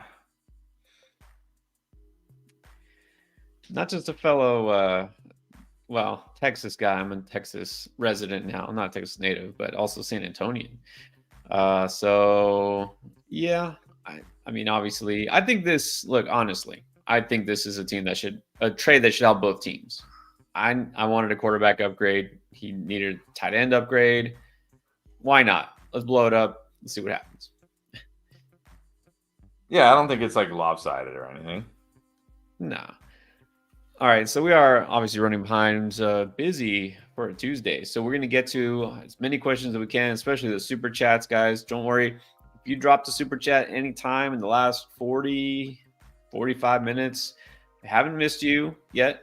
We're just running behind. So we'll get to you. Quick reminder, though, for those who missed the top of the show, Underdog still has that new customer special. Right now this week, it's Joe Burrow Thursday night, just getting 1 yard. So if you sign up for Underdog for the very first time, of course, make sure you use promo code ENDGAME, or just click the link down below. It'll take you straight to it, or download the app and use that promo code when you sign up. And you get that basically free pick, guaranteed almost to win it if Joe Burrow goes over half a yard. And you still get that deposit match of 100% up to $100. So whatever you put in, you get back double your initial deposit. So it is worth it. Again, right now, Joe Burrow Thursday night just needs a yard. So check it out if you haven't already. All right, Ryan Gilbert, what back can I get for Saquon? Well, his value has certainly dropped. This is not really the time to be trading Saquon, but I get it. It's probably your last chance to trade Saquon. I mean, we've all seen it, right? Everybody's seen it. This Giants,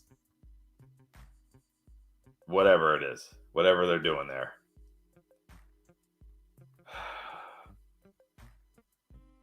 I mean, I don't even know. Like, if you're just looking for a running back for Saquon, I mean, you're not going to get a running back better than Saquon. Right. Exactly. I don't know what you're going to get. You can get a running back. I don't know if you're going to get a running back that's worth trading Saquon for. Exactly. I mean, yeah, it's gotta even know, like, take a chance and hope that Breece Hall, like, it's on fire down the stretch. I don't think so. I mean, if someone will give you Breece Hall straight up for Saquon, I'd probably take it. Yeah. So at least Breece is getting, I mean, they're kind of in similar situations, right? They're both in terrible offenses, but at least Breece's offense is an NFL offense. The Giants' offense isn't even an NFL offense. Mostly.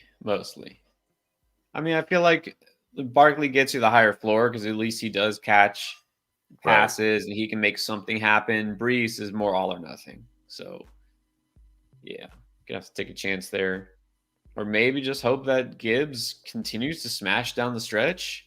I don't know. You know what? Maybe Achane. Maybe someone's willing to do that straight up, and you just hope that Achane is what he is. I mean, it's risky, but it might be worth it. All right, Chris Wingfield.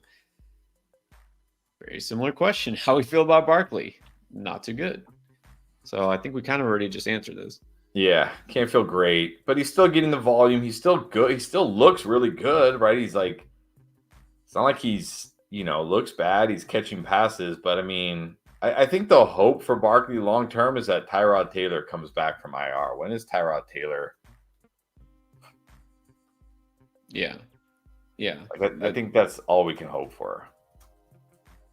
Yeah, I mean, again, with a player like that, you don't want to just like dump him and get rid of him for nothing. So he is at least still a workhorse running back. He's one of the most talented running backs. Just such a terrible situation. So if it's any consolation, last week, Pat Leonard, Giants beat writer, said they don't think Tyrod Taylor's rib injury is season ending. So he's eligible to play week 14. So we just got to hope he's back week 14 or 15. So at least the offense is an NFL offense again. Maybe just in time for the playoffs and the fantasy. Who knows? We'll see. And a lot of questions again. So Amy, everybody else, just probably going to have to hold for now. Doubt you're getting an upgraded running back in your leagues. All right, Peter Bjorklund. 12-team, half PPR, 1 quarterback, 2 running back, 2 receiver, tight end, and 2 flex. Hurts, Hall, Jacobs, Lamb, Evans, Kincaid, Kupp, Mixon, Gus, Hendo, Keaton, and Fergie on the bench. All right. What do we think here? Got on the bench 2 flex. Got Kupp and Mixon flexed out right now. Are you swapping out Gus or anybody else? No, I think I'm leaving it the way you have it.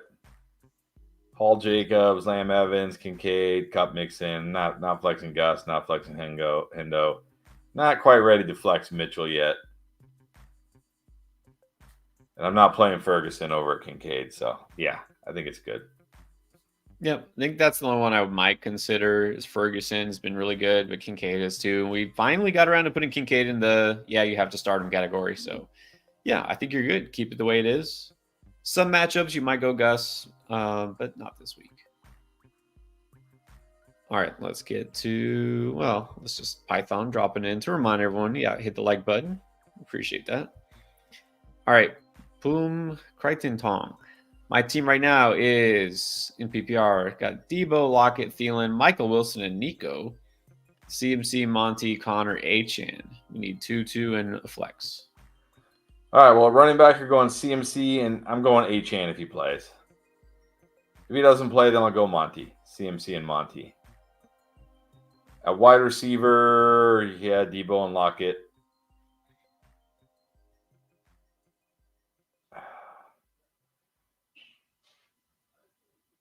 I mean, again, if Achan plays, I'll flex Monty. If Achan doesn't play, I'll probably flex Connor. Yeah, in this league, well, with this roster, I'm going to flex a running back here in those PPR. I'm not feeling Thielen at all this week. So Debo and Lockett, CMC for sure. I think you do have to start Achan, and then didn't we have this earlier? Monty, Connor, very close. I think I'm leaning Monty, but either one is good. All right, and then Marcus wants to know, go Herbert or Murray? Just got to keep Herbert in there. I still got to go Herbert. I'm not ready. I'm not ready to put Murray over these guys. Going Herbert. Yeah, I think you can't get too cute by benching Herbert. I like Murray this week more than I have in a long time, but I'm not benching Herbert. And then trade Swift and Cup for Hill.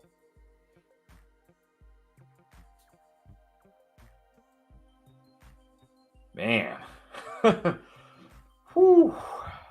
Got some teams going for the gold. I like it.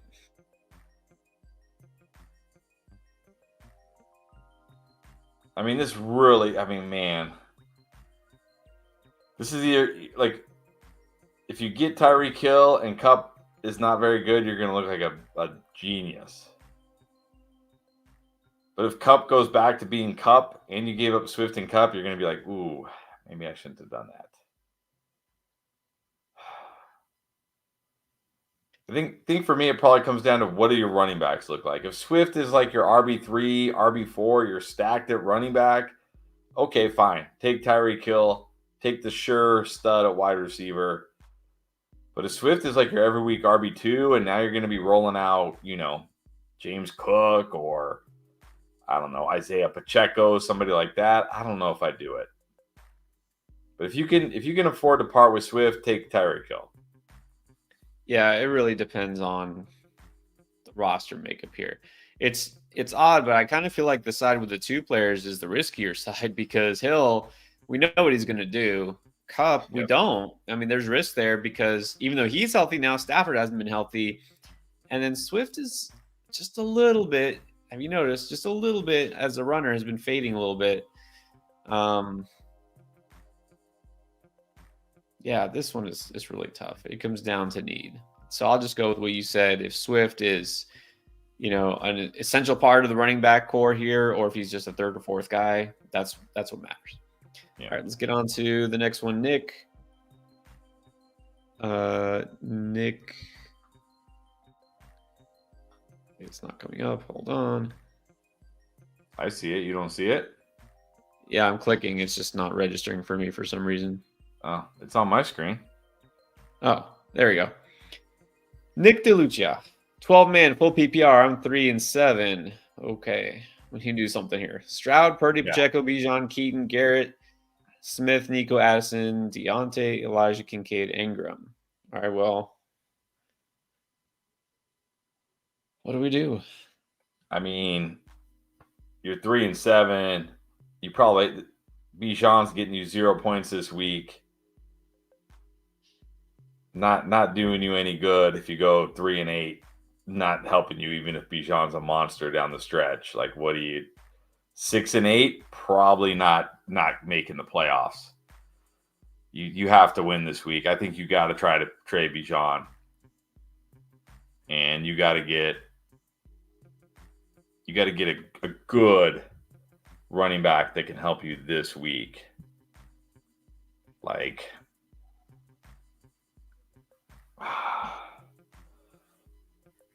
can you get, is it worth it? Maybe you could package, let me see what else you have there. Maybe you could package like Bijan and Nico, because look, we don't know if Nico's playing this week, so maybe package Bijan and Nico, and maybe you can get. Well, he's on bye. Maybe you can get a Kamara. Maybe you can get an Etienne coming off a down game. Maybe not. Maybe you can get a Josh Jacobs. Somebody like Kamara that. not going to help because he's also on bye. Oh yeah, Kamara's on bye. Maybe you can get Jacobs. Somebody like that. I mean, you can't get a 0 from Bijan and go to 3 and 8. You're like, even if you win out, you're 6 and 8. I doubt 6 and 8 is making the playoffs. So package Bijan, package Nico, package Bijan, package Addison, something like that, and see if you can go get like a Josh Jacobs. Maybe you can get an Etienne coming off a down game. Maybe people are worried because the offense looks so bad. They're, oh my gosh, Trevor Lawrence is terrible. Try to do that. And you're gonna have to do. I would say in this team, everyone's available. Like I don't think you have any untradeable guys. Just to say it that way. Kincaid, Ingram, you can be fine starting Ingram, and then just especially this week, you need to sell on Kincaid. Sure, sell high on him. If you need to sell Stroud, do it. You're gonna need to do something to get an upgrade at running back and at receiver. Actually, Joe just wants to drop in to say, good game. Guess y'all played in chess. Yeah, we played in chess. Joe, I don't know how I won that game. You had me beat, and somehow I think I finagled my way into a victory. I don't know how. You always say that. You're a modest. You're like, I don't know how I won. And you always no. I actually messed up. I hung my knight, and I was like, oh no, I just hung my knight. So I was down a knight, but I was able to find some kind of crazy random attack out of nowhere, and somehow it worked. I don't know how. I pulled victory. I pulled victory from the jaws of defeat for sure. Yeah, you seem to do that a lot with me. Either that or I snatch defeat from the jaws of victory. Yeah, that happens a lot. Yeah, I started a game with Joe, but it's a slow one, and I'm slow. So yeah, it was a slow game. It was a slow game too. So okay, ours is just very slow. Okay, well, this is delayed, but I do feel like we're still running behind. We'll try to catch up here, but Francis dropping in with a comment. Having both Olave and Walker should take Diggs any day. She must not have seen the game last night. Stephon Diggs and his 5 fantasy points or whatever he got. Yeah, but that's that's the first time in a while he's been that bad. So yeah, true. Michael Cazares, any changes in non-PPR? Burrow, Amon-Ra, DJ Moore, Jacobs, Ford, Laporta, White on the bench, Olave, Deontay, Dotson, Achane, Bijan, Chandler, and Sharp. 8th place, 10-man league. So probably should do something, but what?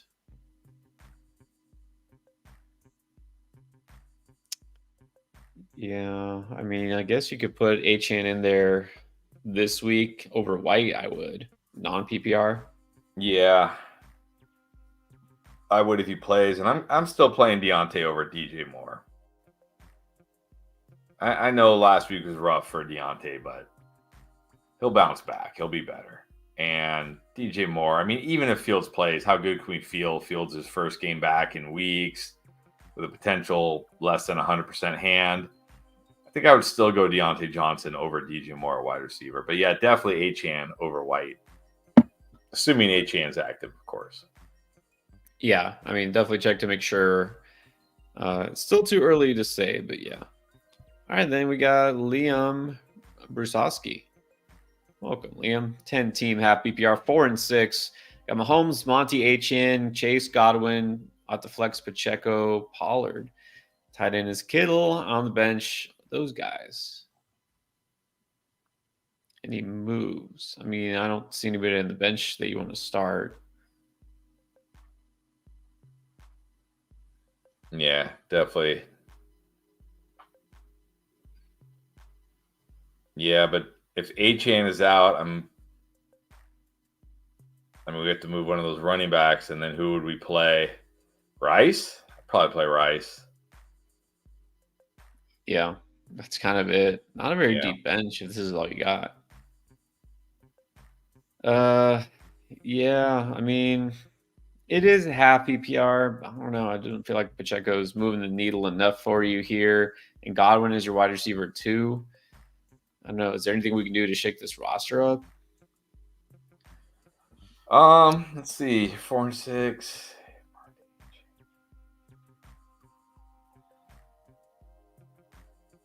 I mean, not really. You really don't want to trade Chase. No. You really don't want to trade Achane if he's playing this week. I mean, maybe you could try to sell high on Keaton Mitchell. But what are we really getting for Keaton Mitchell right now? Like, yeah. Yeah, not a lot of great trade value here, so no. hope for the best. Python, quick one here. T-Law or Burrow? Burrow. Definitely Burrow. Yeah, you got to go Burrow. Come on, Python. I feel like you should know that. Cali Kid, full PPR. Ty Chandler, Devin Singletary, or Daryl Henderson this week? Well, I'll cross off Hendo.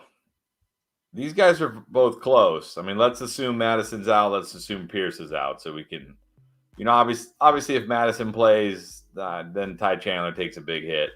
I think if Pierce plays, Singletary will still be okay. He's probably earned the majority of the touches.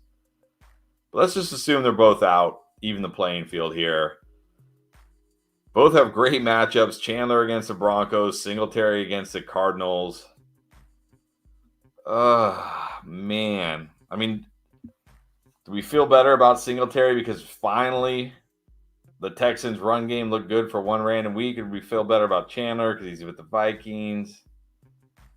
I don't know. For some reason, I feel better about Chandler. Maybe I just have big trust issues with this Texans run game still. So I'll say if both Madison and Pierce are out, I'll go Chandler. Obviously, if Madison plays, then I'll go Singletary.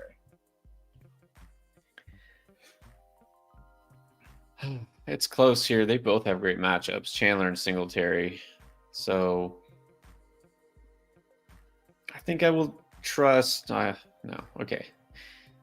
Wrong choice of words. I think I would roll with Singletary just because, the Vikings aren't a great running team. I know the Texans aren't either, but they actually showed some life last week. And, the Vikings have a quarterback who can run it in. It's going to steal some goal line carries from Chandler. I think I feel better about Singletary's volume. So I would say Singletary right now. If Pierce is back, then that might be different.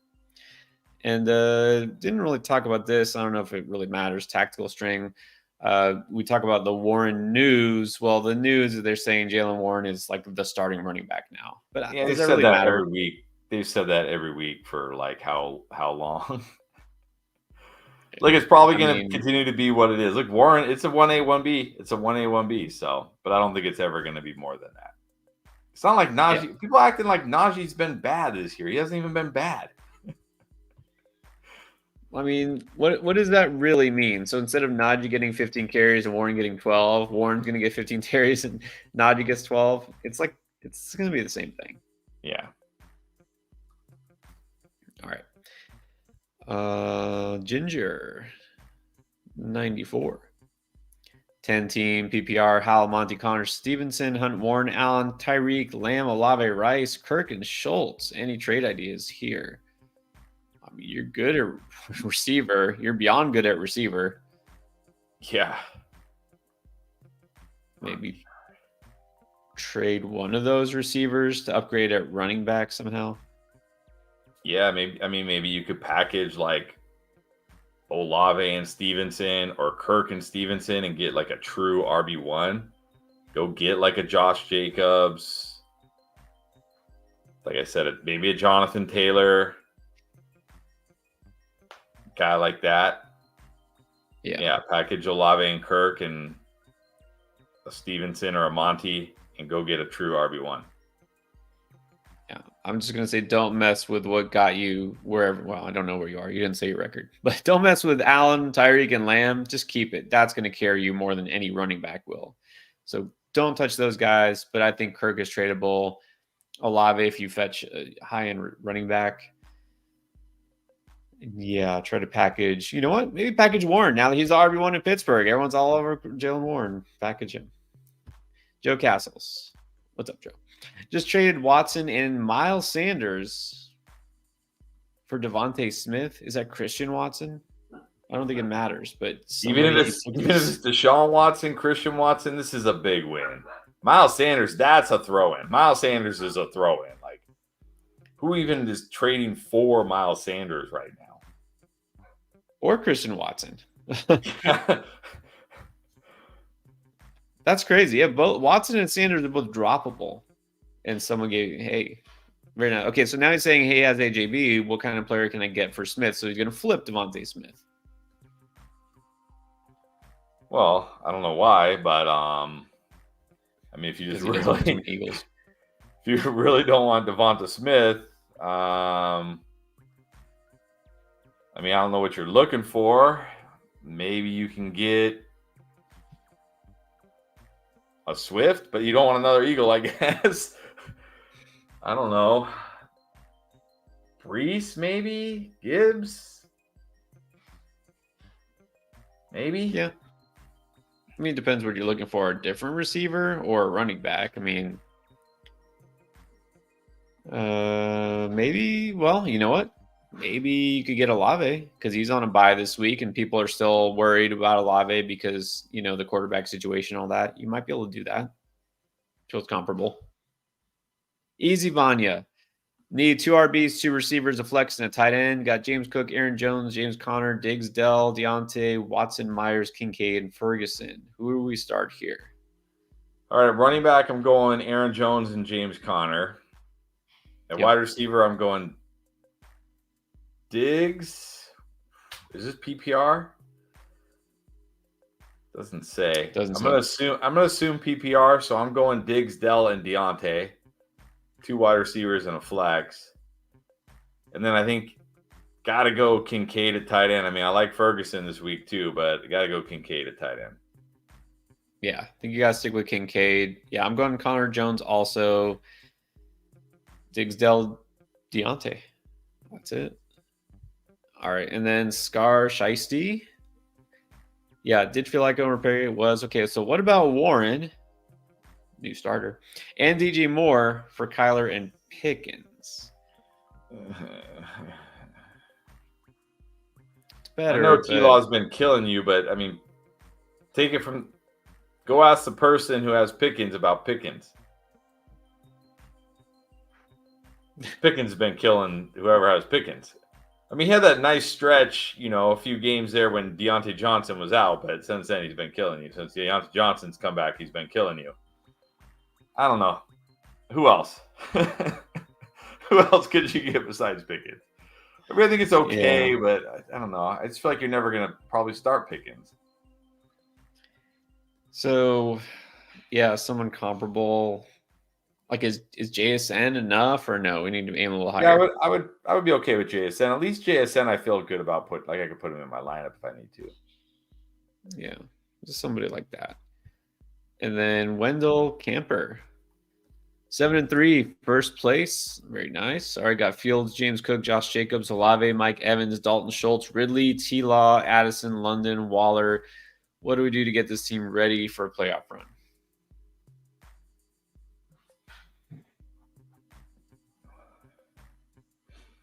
I would like a better wide receiver 1 in 10 team. So if you could package like Olave and maybe James Cook coming off a fairly nice game. And again, well, you got Jacobs, but can you get, I don't know. That's probably not enough for JT. Yeah, not anymore. Can you get a Bijan maybe still?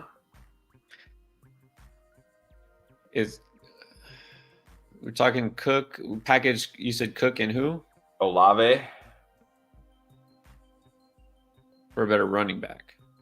Yeah. I mean, no. Oh, sorry. No, you need a wide receiver. My bad. We're looking at wide receiver. Never mind. Okay, this should be easier. Could you get like Olave? Well, I'm looking because Olave is the number one receiver on this team. Yeah. Could you get, I mean, is it worth? I mean, you could try to get Jefferson maybe. Maybe gamble on Cup. People are trading. I can vouch for this. People are trading Cup right now because he hasn't played and they're worried, about Stafford. People are trading Jefferson, so go Yeah. for that. Just drop Waller. Don't hold on to Waller. Just drop him. Yeah, you got Schultz. You don't need Waller. And then look, if Fields plays, you can just drop T-Law too. It's a 10-team league. I mean, just yeah.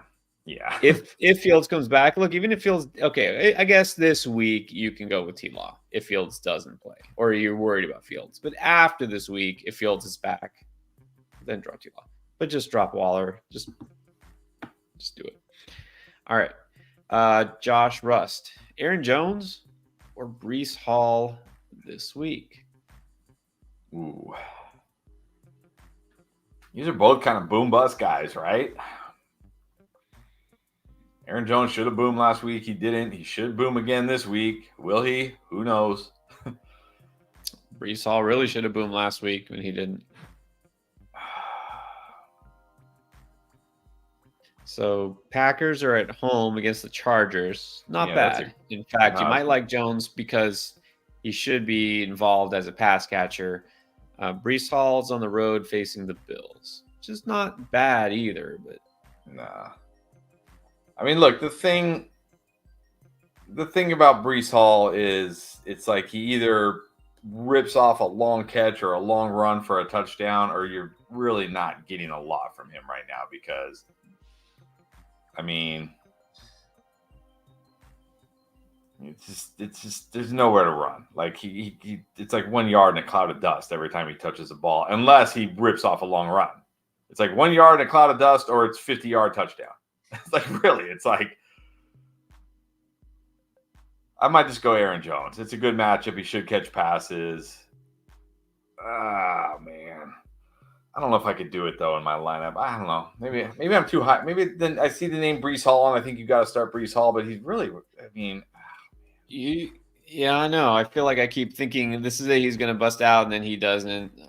I think I'm going Aaron Jones this week. His floor is higher, and I think the ceiling is just the same because he does get those receptions. I'm going Aaron Jones. Yeah. Right.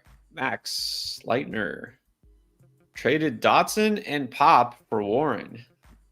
It's not a huge overpay. I think it's fine. I think it's fine if you need a running back. I think it's fine. Okay, so how will Jaylen Warren do this week now that he's the starting running back for Pittsburgh?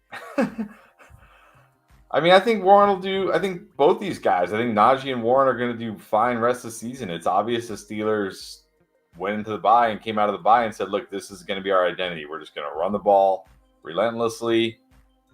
We're going to win these ugly games that we shouldn't win, and we're only going to let Kenny Pickett throw it when he really has to." So I think both Warren and Najee will be good rest of the season. Okay, this. I was always kind of like lukewarm on Warren. I was just like, hey, it's fine, but didn't excite me. I finally came around and said, okay, if he's out there, you have to pick him up. He might be a good buy low, although I guess it's not low anymore, especially now. Now it's definitely not. But I think it's actually smart to do that. Two fringe receivers that are just waiver wire for Warren. I think it's a good deal. All right, Amy, NFL girl. PPR 5-5. All right, so here's your squad. She's got lots of players. One spot available. Barkley is killing me. Yeah, I know. Well, you don't have to start Barkley. You go Monty and Gibbs. Yeah, I might go Monty and Gibbs this week. Although it's not a terrible spot for Barkley against Commanders, but it's just the offense so bad. So, yeah, maybe Monty and Gibbs. You got Lamb. That's good. Dell, you can start. Pickens been killing you lately. Collins hasn't played. London not playing this week. Okay, so on the waivers, we got Keaton Mitchell, one of the Browns, Brandon Cooks, Kyler, Rico Dobbs. One spot available. So who do you like on waivers? She's got Lamb, Dell, Pickens, Collins, London, Rice. I feel like this team doesn't need Noah Brown. You're not starting him over Lamb. You're probably not starting him over Dell. Are you ever really starting him? I mean, you're just gonna have the entire Houston Texans wide receiver group? Can you get Robert Woods too? Can you get Noah Brown and Robert Woods and just have all just have the entire Texans Not a offense? bad idea at this point. So I think I'm gonna prioritize Keaton Mitchell first, just because he helps you more. Like Barkley, Monty, Gibbs, you kind of need, if Mitchell does end up getting more work, that's gonna help your team more than like Noah Brown. Noah Brown will be second. Mitchell first, Brown second. Yeah, look, I know Barkley is killing you, but if Kyron comes back next week, then maybe you don't have to start Barkley if you really don't want to, because you can just go one of the Lions and Kyron. But yeah, keep him in there probably this week. Yeah, I wouldn't start Pickens this week. Start Nico if he plays, and if not, go Rice. You don't have to drop anybody here. We got Will C, 12-man PPR. Hurts, a bunch of Rams running backs. Mondre, Hill, Ayuk, Andrews, and Ayuk again. Murray and Kincaid on the bench. Who should I target in a trade for them? All right, so he's got Andrews, wants to use Kincaid as trade bait, and got Hurts so he can part with Murray. I wants to upgrade at running back. I can tell why. So what can you get? What kind of running back for that quarterback tight end combo? I mean, does he have maybe Monty, Rashad White?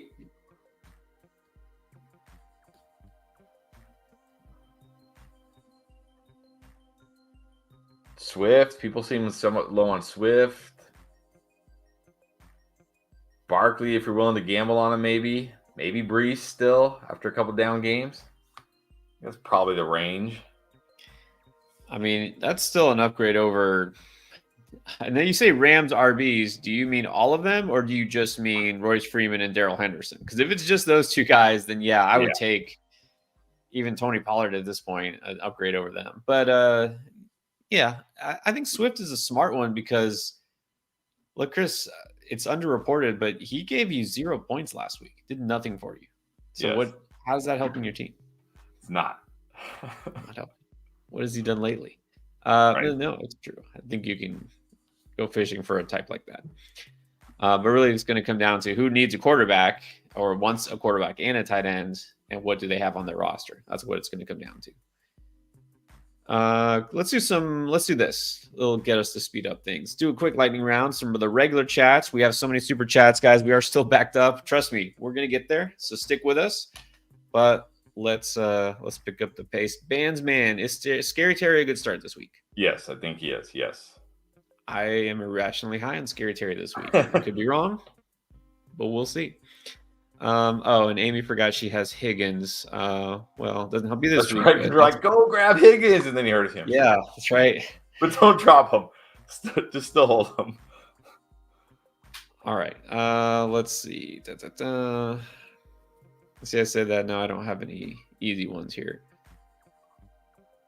Would you, Joe Gorez wants to know, trade away Swift and Brees for Jamar? Yeah, I think you have to do this. You still have Rashad White, Derrick Henry, and Achane. Yeah, get Jamar. Yeah, I think it's worth it. All right. What about Spearsy 76? What's up? Stroud or Goff? Ooh, both at home. Oh, this is razor thin. Both in great spots, both at home. Oh, man. I don't even know. I guess Stroud, but I mean, this is like Stroud for touchdown upside because, Goff, because Detroit runs the ball so much and near the goal line, they're running the ball and Houston isn't. So I lean Stroud. I'll just say that. All right. And then we got, all right, it's not a quick one. We have to go back to the super chats because we're backed up. KV Begeman, I think. 10 team, half, 4 and 6, 2 flex, Mahomes, JJ Ayuk, Devontae Adams, Cooper Hawkinson on the bench. Are those guys? Any moves? Drop Watson. Drop Christian Watson. Pick up anybody not named Christian Watson. Oh, wait, hold on. You were offered Herbert and Foreman for no. Herbert and Foreman? No. Foreman? No. Yeah, Wait a minute. Foreman, no. And I Herbert? don't know if that's Khalil Herbert or Justin Herbert, but either way, no, because you have Mahomes and nah. No, Yes. not taking it. Drop Watson, pick up pretty much anybody that's on the waiver wire that's worthwhile.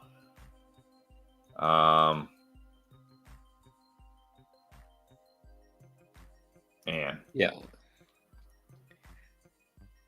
I think the starting lineup is fine. I wouldn't switch anything there. It's funny because at first I thought Justin Herbert, that would make sense. But then I was like, well, you don't need him, you have Mahomes. But then I see Herbert Foreman. Someone's probably trying to offer you 2 Bears running backs to get Yeah. receivers. They're trying to pull a fleece here. Don't go for it. Yeah, don't go for it. Drop Watson, pick up whoever on waiver wire. Yeah, I don't really see any moves, and yeah, I'd probably leave your lineup the way it is. I mean, your record isn't great, but you have good players. With JJ back, I think you should be fine. I think you should be.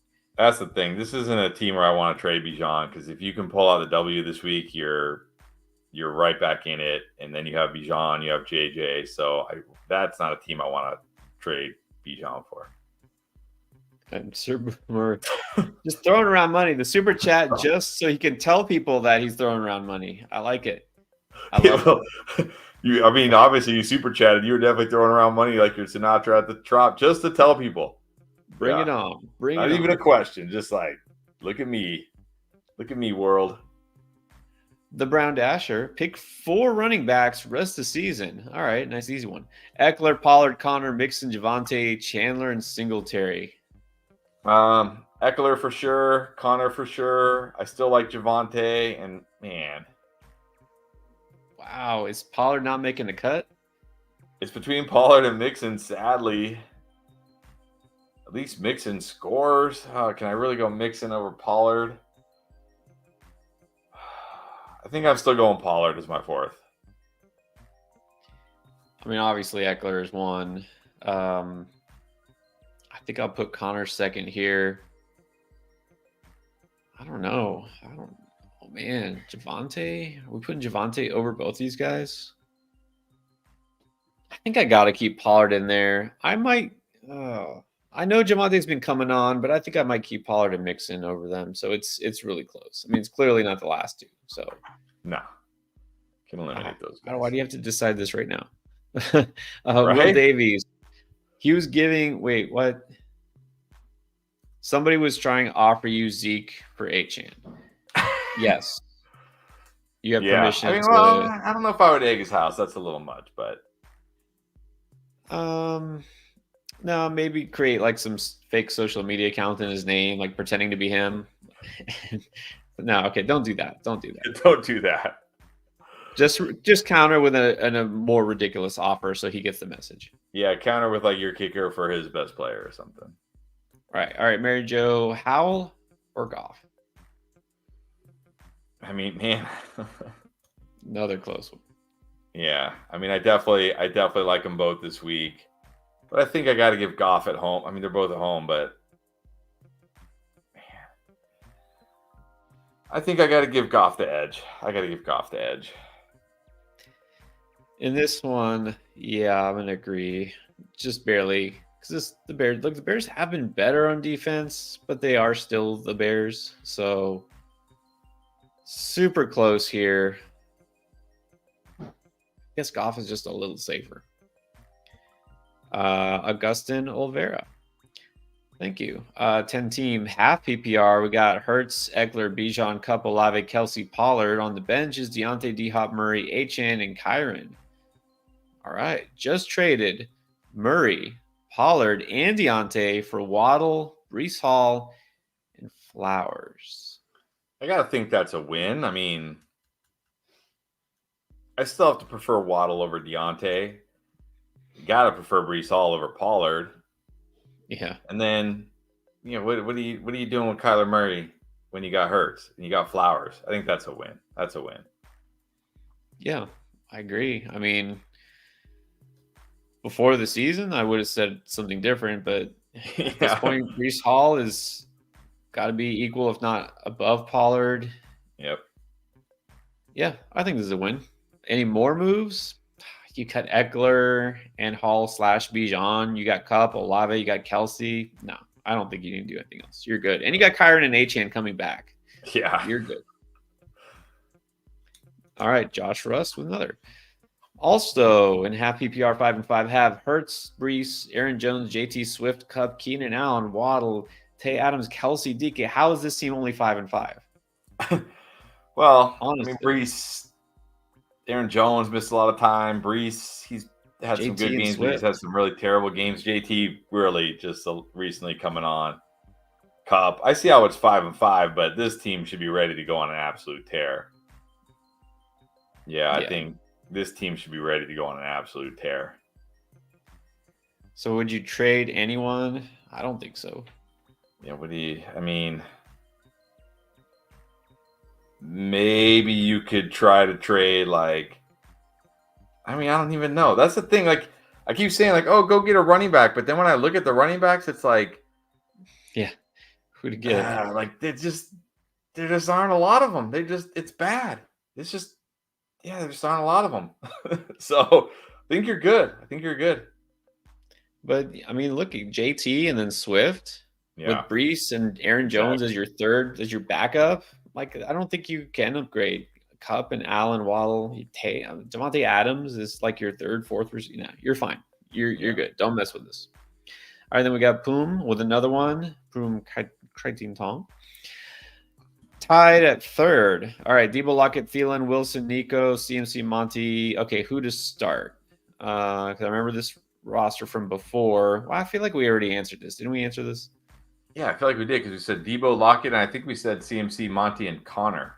Or no, well, we said Achane if he plays, CMC, Monty, Achane if he plays. Otherwise, because I think it was 2 wide receiver, 2 running back, and a flex, right? So we said Debo, Lockett, CMC, Achane if he plays, Monty in the flex. If Achane doesn't play, then Connor in the flex. There you go.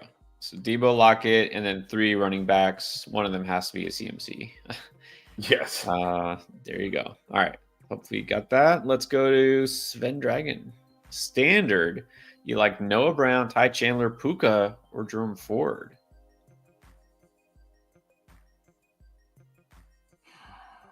I think it's standard. I like Jerome Ford. That's exactly what I was thinking. I mean, unless Noah Brown's going for 150 plus yards again for the 3rd straight week, I doubt it. It's hard to doubt at this point, but yeah, I think I'm going Jerome Ford. It's standard. Noah Brown about to go on a CeeDee Lamb run. I mean, no. I'm going Jerome Ford. Yeah. I'm going Jerome Ford in standard. If you want to shoot for the moon and hope for a Noah Brown boom, I'd go for it, but Jerome Ford's probably the smarter pick in standard. All right, then Cerulean Dog. What could you sell Tank for in terms of a running back? Tank's value. I think you can get at least something decent. Maybe you could get James Conner, Javonte Williams, if you like him, which I do. Aaron Jones, maybe. I bet you could get an Achane for him. Another kind of boom bust type of running back, maybe. I mean, it depends on what that guy's got, but you could. You could try. Less safe, but more upside. All right, so one of those guys. You're not going to get a number 1 running back, a workhorse. All right, Chris Laborde. Yeah. I mean, I'm this close to being done even before he goes out and busts against the Panthers. So, yeah. Yeah, Panthers. It's really unfortunate that the Cowboys have such a great schedule against these run defenses because you can't bench Pollard because you're he's got to do something. Yeah. He's got to get what's the minimum that Tony Pollard has to do to not just be done with him in fantasy this week? 100 yards? I mean, that's every week I look at the running back stats for our videos, and a lot of times there's only 1 or 2 running backs that even go over 100 rush yards. It's this is one of the worst running back years I can ever remember. Not like there's been some bad running back years where like decimated by injuries. This is like the worst running back year I can remember where like really we haven't been hit that hard by injuries. I mean, Nick Chubb. What other big name running back have we lost to injury this year? Dobbins is semi-big. Semi-big, but I mean, you know what I mean? We haven't lost like the big high-end running backs. They just aren't producing. It's just been terrible. Like teams just the running game is just terrible for like across the board. Across the board. Like so it's a passing league now. Every running back other than like 5 or 6 is basically in a timeshare of some sort. Yeah, so even it's different. Even 100 yards feels like a phenomenal game for any running back these days. I think he's got to get at least like 80 total yards and a touchdown. I think he needs. I'm glad you said that. I think regardless of the yardage, I think he almost has to score. If he just doesn't score a touchdown, you're like, when is he ever going to score? So right. Yeah, Panthers give so many touchdowns to running backs. He almost has to score a touchdown. Otherwise, yeah, that's it. All right, Rigby Wormbrain. All right. Boyd Flowers or Hollywood at the flex?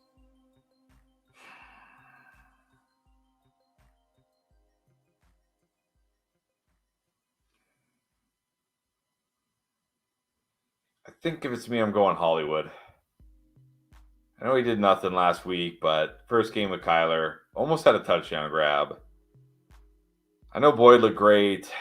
This is a much tougher matchup, divisional game. I'm going Hollywood. Yeah, that Thursday night game with 2 really good defenses might not be a score fest. I'm going Hollywood too. And I already said I feel a big Kyler game, which is unusual. So I'm going Hollywood. And then Joel Bolin. All right, finally a dynasty question. Dumped Chig. I think that's fine. And Hurst. Yeah, for McBride when you uploaded your video a few weeks ago. Good. I'm glad you stashed McBride. That was smart. All right, so just give him a shout out. All right, awesome. Yeah, McBride, and it's funny because he really was in dynasty leagues just out there on waivers on a lot of leagues, wasn't he? I mean, I don't think anybody really held on to him after last year. I mean, some teams did, but not a lot. Yeah, getting him in dynasty, that's huge. Very good. All right, appreciate it, Joel. I'm glad it helped. Definitely going to help. Here's a question from Zlozla. Trade Cup or Puka? I mean, sure. Yes. Okay. We'll just go with the yes. Brian Forth. What's up, Brian? 8-2. Okay, that 8-2 team just. Yeah, I just saw this one. Yep, just processed it. This is redraft. This is our endgame redraft 2 league. Yes. Pitts and Shaheed for Ridley. I think you I just know how to feel about that when he gifted you Kincaid. So that's that league. See, that's okay. And he got mixed up because the league I was talking about where he got Kelsey, that's not the one he has Pitts. He had Michael Mayer in that one. Didn't want to start Michael Mayer. I don't know why. I think this is fine. Like, I'd rather gamble on Ridley. Like, what are we getting from Pitts? And Shaheed is just what Shaheed is, right? He's very volatile, boom bust. Yeah. Desperation. I'll take Ridley. Here. All right. I love that Brian's making moves, though. This is what we love. This is what we want in our leagues, is guys who are active and making moves. All right. That's why I love our in-game leagues. Jay Swole. All right. Gino came through. Yes, he did. 7-3 because of Gino. All right. So another shout out because we convinced Jay Swole and Gino saved the day. 7-3. So there you go. Appreciate it. Yeah, I was very I was terrified to start him too. And at halftime, I was like, you know what, man, what a letdown, Gino. But he pulled through in the end, thankfully. Is that right now the only quarterback not to exceed and significantly exceed his average was against Washington was Mac Jones. Is that right? Well, and also surprisingly, Josh Dobbs week 1 had a horrible game, but that's it. Josh Dobbs in week 1 and then Mac Jones. Yes. Week 1 doesn't really count. That's like ancient history. Stephon Landers, Lawrence, Purdy, or Goff? I think this one pretty easy. Got to be Goff, right? Yeah, Goff this week. Although I do like Purdy too. This feels like a good feels like a good QB streaming week, except if you're in endgame leagues where everybody hoards QBs, and then your best option is like Baker Mayfield or Deshaun Watson. But in most leagues, this feels like a good QB streaming week. I'm not bitter or anything. Not bitter at all that I'm starting Baker Mayfield against the 49ers on the road. That's another reason why I went and did that trade for a quarterback, because my other options I'm looking at are not these guys. It was like Tommy DeVito and, Aiden O'Connell. So I was like, no. Yeah, I was like shocked when I looked at the waiver wire. I was like, really? These are my this is it? These are the guys I get to play this with? Like, really? Like, everybody's holding 2 QBs in this league? What's going on? That's the thing. You got to know your league. All right, so Michael Smith has a pair of chats. We'll do these, and then Chief Perp is up next with also a pair of different chats. Michael Smith got a trade offer. Hawkinson for Gus and Ridley. Already has Andrews, so wondering if he should take another tight end for those 2 guys. It's interesting. I mean, you could always flip Hawkinson, I guess. I mean, yeah, maybe take it and then try to flip Hawk. I mean, you're giving up Edwards and Ridley, so it's like whatever. But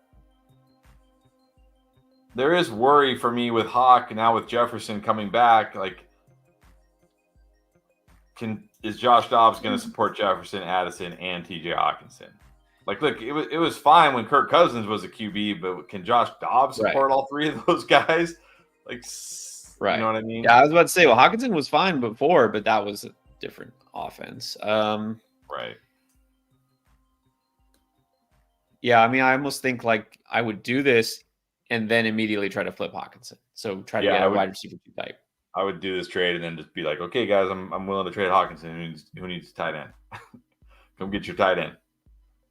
I think he got another trade offer in half PPR. Howell and the Sun guy. Oh, yeah. For Adams and Stroud. Yeah. Give me St. Brown significantly over Adams right now. And I don't even know if Howell and Stroud is really that big of a difference. I know people think it is, but in fantasy, it really hasn't been. So give me Howell and St. Brown easily. Yeah, if you're getting the St. Brown side, then do this. Yeah, definitely. All right, time for Chief Perp. What's up? Needs to drop somebody. 8-team, 2 flex. Got Lamar, Stroud, Chase, Dell, Higgins, Collins, Ridley, Barkley, Jacobs, Etienne, Monty Walker, Aaron Jones, and Swift. And this is an 8-team league. You know who I'm dropping. As much as you don't want to drop him, you don't need 2 QBs in an 8-team league. Like, I think you gotta drop Stroud. I mean, who else can you? Maybe Ridley. You know what? Actually, in an 8-team league, you could drop Ridley. Actually, you know what? Take it back. Drop Ridley. In an 8-team league, you can drop Ridley. Don't give somebody Stroud. Even though it's an 8-team league, I don't even know if anybody in your league needs Stroud. I mean, everybody should have a good quarterback in an 8-team league, but you never know. But you can drop Ridley in an 8-teamer for sure. And this is the league, once again. I feel like he's flexing here. Wants to make sure everyone knows. I have every good running back in fantasy. Look at that. They're all on my team, except for CMC, but every other one. Yeah. That's not true. I don't think you have Jonathan Taylor. But you don't really need wide receiver depth because you're only starting the minimum receivers. You're going to flex those running backs. You got Jacobs. You got Etienne. You got Monty, Swift. Yeah, so just drop Ridley. All right, and here's the other question. Trade Chase for Jefferson and something. Nah, I think you got to prefer Chase right now. He's got a healthy Burrow. Jefferson's got Dobbs. We don't know. Look, Jefferson's still going to be good. He's too good of a player not to be. But it's not going to be as good as it was with Cousins. So just give me Chase. I'll keep Chase. Yeah, I mean, if you have Chase, what's the motivation to trade him? Like, why? I mean, you got to be getting there's no reason to trade Chase. Keep Chase. Don't take on the risk. Just keep him. All right, Rusty Shackelford. What's up?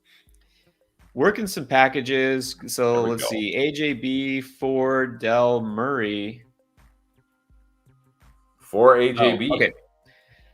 Okay. I have to read it again. He's working packages for AJB. So here's package 1. For Del Murray or Brown. Yes. I mean, I assume you have, so you say Josh, so you got Josh Allen as your other QB. Yeah, I'll take AJ Brown for these 3 players, yes. Or Josh Allen, Jerome Ford, and Tank Dell for AJ Brown and King Henry. And then that would mean, well, you gotta have Kyler Murray at quarterback. I mean, that's tempting.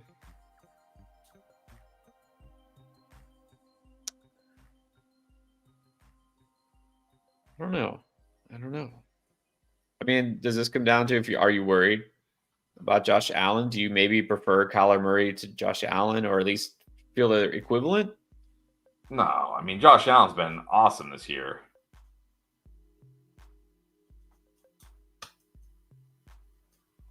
It's more like, okay, at least I get King Henry back to kind of replace Ford. Yeah, I feel like that's a better deal for you.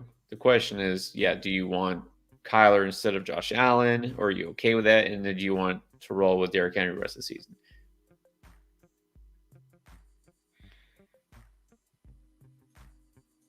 Ford, Murray. The more I think about it, and I mean, I'm higher always on Derrick Henry than you are, and I'm lower on Josh Allen probably too. So that's the difference here. Yeah, I think I like the first one better because I do look.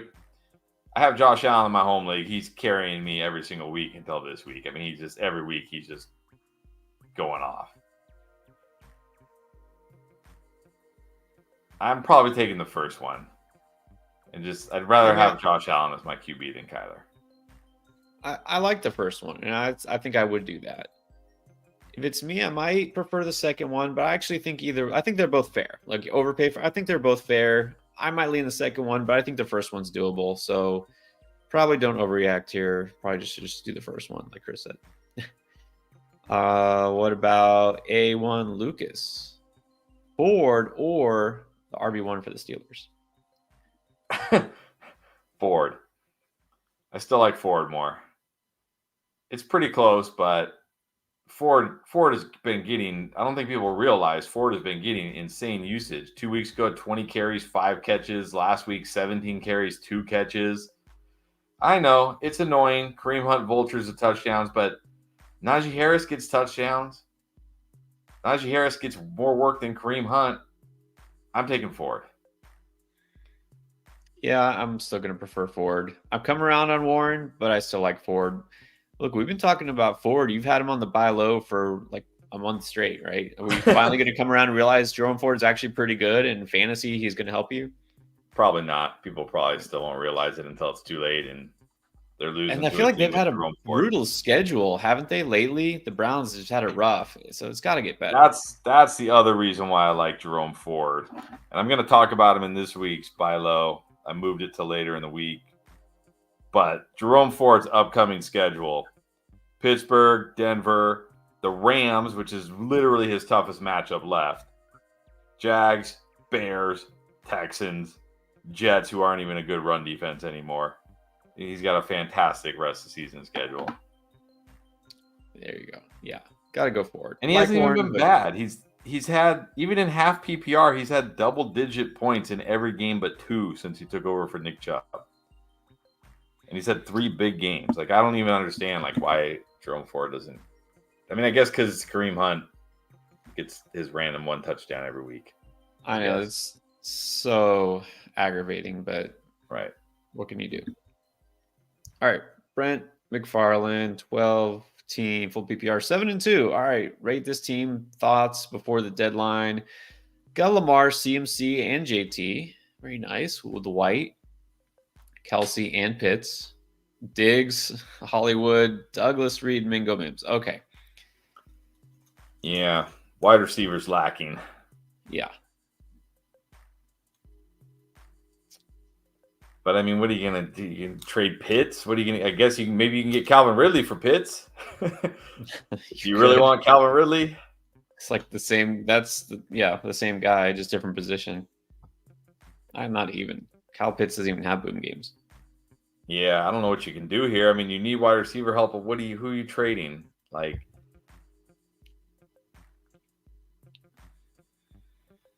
Yeah, that's the thing. This must be a very shallow bench. I mean, there's no need to hold on to Mims. I'd rather have a handcuff running back or a receiver with some upside. Mingo, yeah, I was interested in Mingo a couple weeks ago. I'm out on Mingo now. Sorry. I retract everything I said about Mingo. Not I mean, him. It's look, not his fault. your 3 running backs can carry you every week. You got Kelsey, you got Lamar, you got Diggs. You can get by with 2 okay wide receivers. Hopefully Hollywood, and Kyler get that connection back here pretty soon. And then you're just got to stream basically Douglas, Reed, Mingo, or Mims, assuming it's even a 3 wide receiver league. If it's not, you don't even have to stream one of those guys. So I think you're okay. Because I really don't want to trade one of those running backs and then, No. Yeah. I would say maybe a tight end desperate team, if there is one, try to package like Pitts and Douglas or something. Except both those guys are on bye this week and neither is going to be playing. So I really doubt somebody's doing that. Maybe Reed because he just scored. Yeah. Pitts, just find somebody who's got the worst tight end and see if they'll take Pitts off your hand with a backup receiver for a decent receiver. But that's pretty. I mean, I'm trying to think. So I think is it this league? What league is it? No, I've killed. There's one league where like I had Waller. It's this one. Okay, so this league where I have Waller, literally the tight ends available are Fryermuth, Hudson, Okonkwo, Conklin, Bellinger. What? This is everybody hoarding tight ends in this league? Like, maybe in this league I would take Pitts. Maybe. That's what I'm saying. It's worth trying. Like somebody who's. I went to look at the tight ends and I'm just like, what is this? These are like guys we say no to on the video. Like, there's not even like one guy in here that I feel okay. Like, where are all the tight ends? Where are they all? Exactly. Tight ends and running backs, the most fun part of fantasy, besides kickers. All right, Jim Likenham just became a member. Thank you, Jim. Appreciate that. Jim. Appreciate all our members. Alexander's channel. Would you trade Gibbs for Olave if you need a receiver? Yeah, I think it's fair. I would do that. I think I would do that. Let me see. All right. I'll just keep going. The Brown Dasher, pick 4. Now wide receivers rest of the season. Why are we making these hard cutoffs for the rest of the season? Dasher. T. Higgins, Zay Flowers, Deontay Johnson, Noah Brown, Romeo Dobbs. Okay, well, this is easier. Yeah, not Romeo Dobbs. Because I only see 5, right? Am I missing somebody? Yeah, there's only Dobbs 5. Just gets chopped. No Packers wide receiver. No, thank you. Burrow or Fields. We're just picking one. Wow, it's Burrow. It's Burrow every week from now till the season ends. It's Burrow. Yes, no need to risk it with Fields there. All right, and then let's get to the next one. Jay Swole again. Swift, Henry, White, pick 2. Or should I start Swift, White, and flex Henry? Pittman's on a bye. Well, who else would you flex then? I have Chase or DK or Deontay.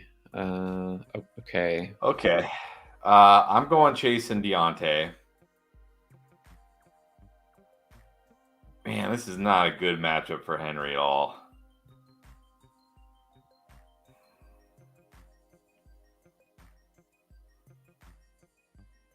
Yeah, Derrick Henry definitely not an auto start anymore. Road. Who does Seahawks play? They're on the road against Jacksonville. It's actually not a bad matchup for DK. They're more of a pass funnel. They give up a lot through the air. I mean, look, we saw DK? Last week. No, sorry. I thought you were talking about Derrick Henry. DK, you're asking about DK Metcalf? Yeah. No, they get the Rams. I didn't get to make my stupid CMC joke. I was going to say, against the Jaguars, we saw every pass catcher, even Kyle Juszczyk, score a touchdown, and that bum CMC couldn't score against that run defense. But it's not as good of a joke when they're not playing. They're playing who? Seahawks play the Rams on the road. That's not terrible. No Jalen Ramsey anymore to shut down DK Metcalf like in the old days. Old days of like 2 or 3 years ago.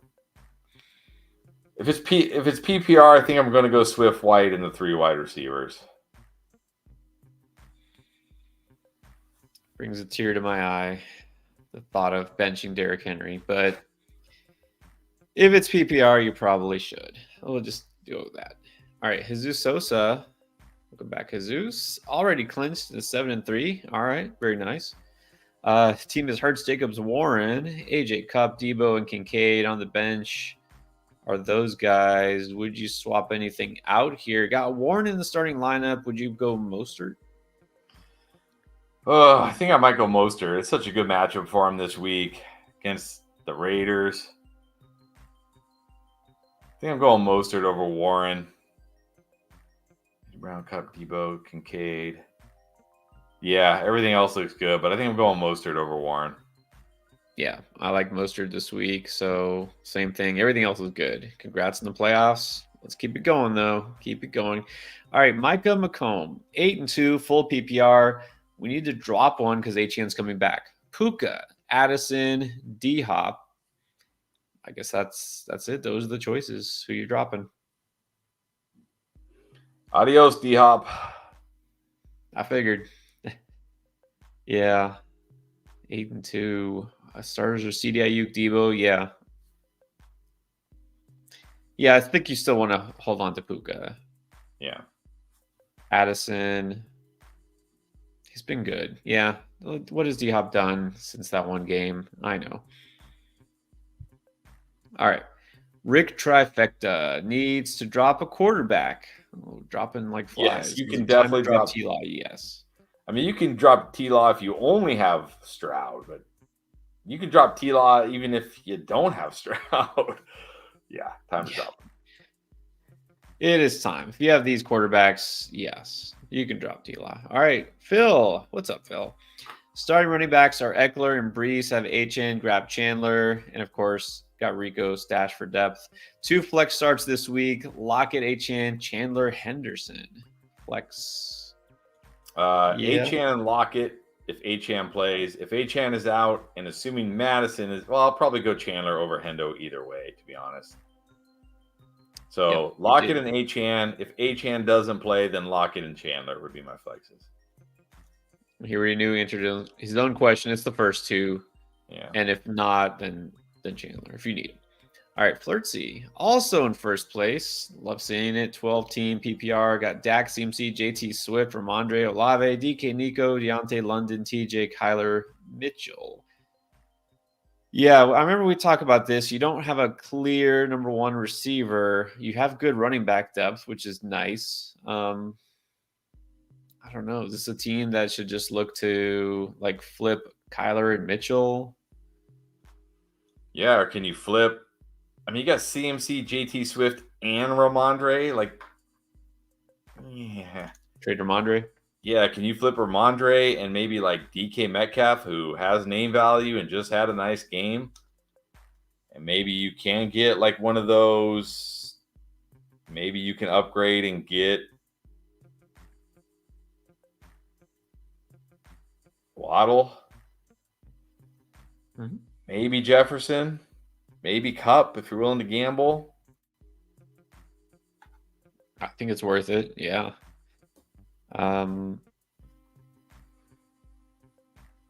Yeah, again, I look, is there a team that needs quarterback? Is interested in Kyler? This is the time. You got Dak, you're fine.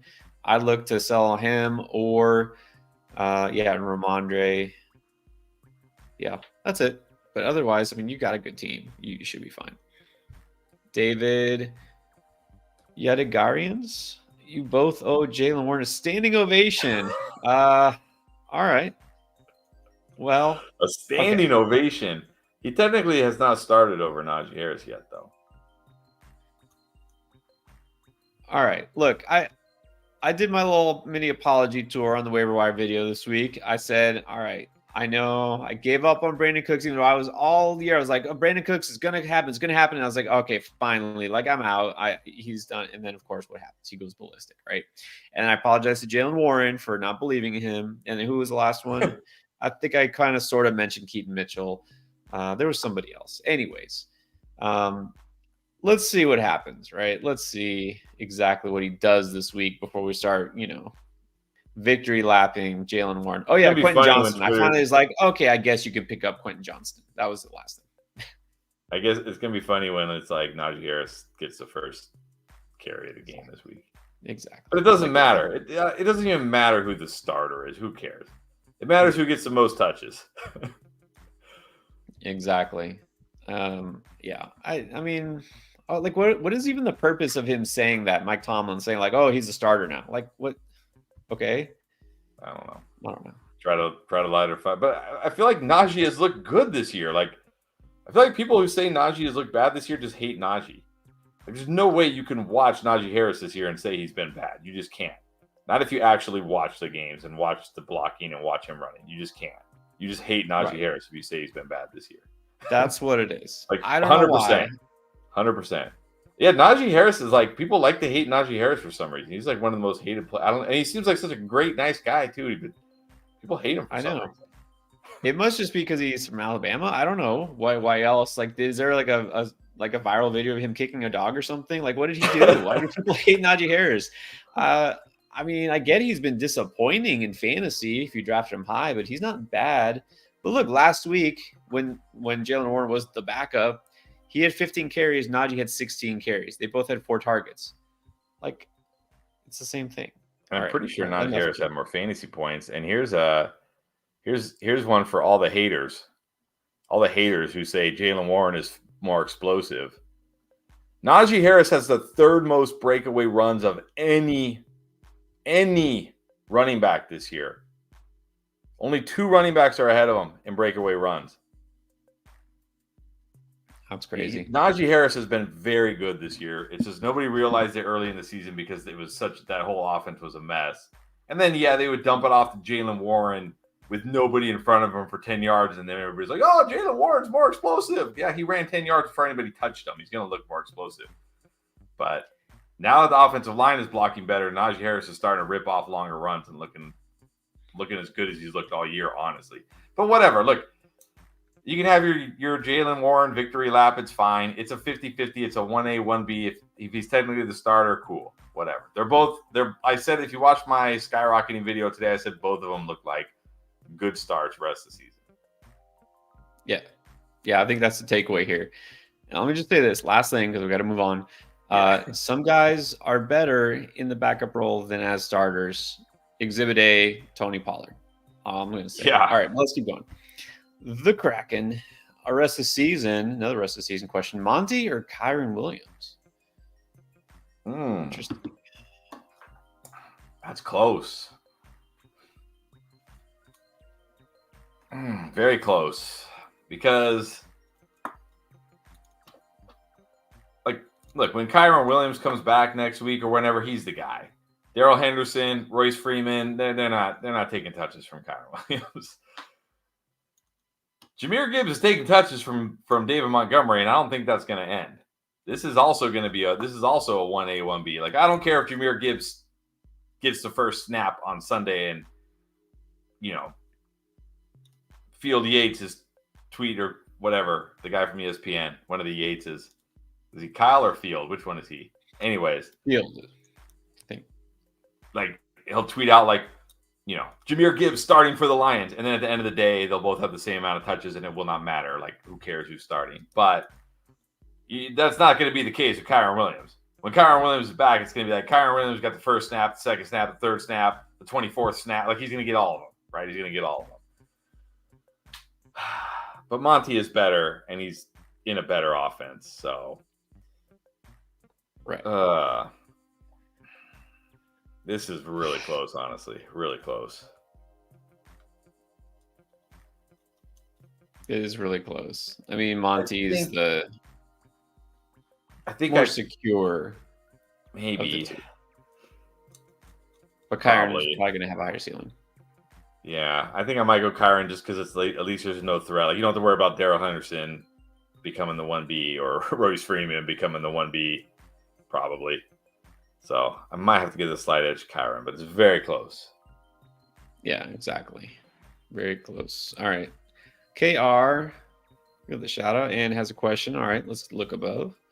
Looking to make my 6th trade of the season, but who's counting? Send Jacobs and Walker for Cup, or just hold tight. You're 8-2 on a 10-team league with this team. Got trade of Diggs, the Lamb, season. Nice. Waddle. Jacob, if you trade Jacobs and Walker, what you're starting Gibbs and Swift, and you have Achane, I mean, that's still pretty good. I don't know. Too much risk, or do you do this? Yeah, I don't know. This feels like a lot for Cup. And we really don't know what Cup we're going to see or what Stafford we're going to see. I mean, I know it's a 3 wide receiver, 1 flex, but you have Diggs, you have Lamb, you have Waddle. I mean, I know you got Gibbs, Achane, and Swift on the bench, but I don't know. If it was a different running back than Jacobs, if it was like Swift and Walker, I'd probably do it. But Jacobs, 26 carries, 27 carries since the new coach took over. Like, this guy's going to get insane volume rest of the season. I think in this case, I'm holding Jacobs and Walker. Maybe counter, see if you can give Swift and Walker instead.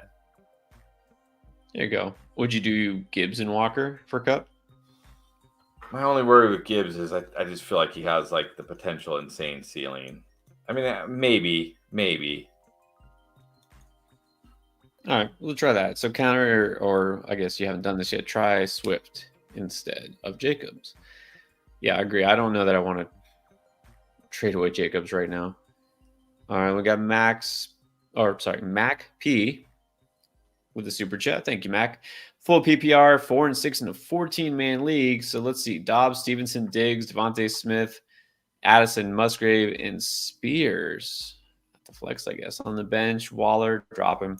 Kyren, Judy, Bigsby, Schuster. All right. Advice. Pick up Ty Chandler for sure. Pick up Singletary and start either of them over Spears this week. I feel like you should probably pick up Charbonnet too. I can't believe Charbonnet's on the waiver wire in a 14-teamer. Yeah, I know, right? And you have Bigsby, but not Charbonnet. Drop Waller, drop Bigsby, drop Juju. Pick up those 3 running backs, I think. Yeah, pick up those 3 running backs and then start either Chandler or Singletary over Spears based on, I guess, who you like or if Madison plays or not. That would be my advice. But yeah, definitely pick up those 3 running backs and drop Waller, Bigsby, and Juju. There you go.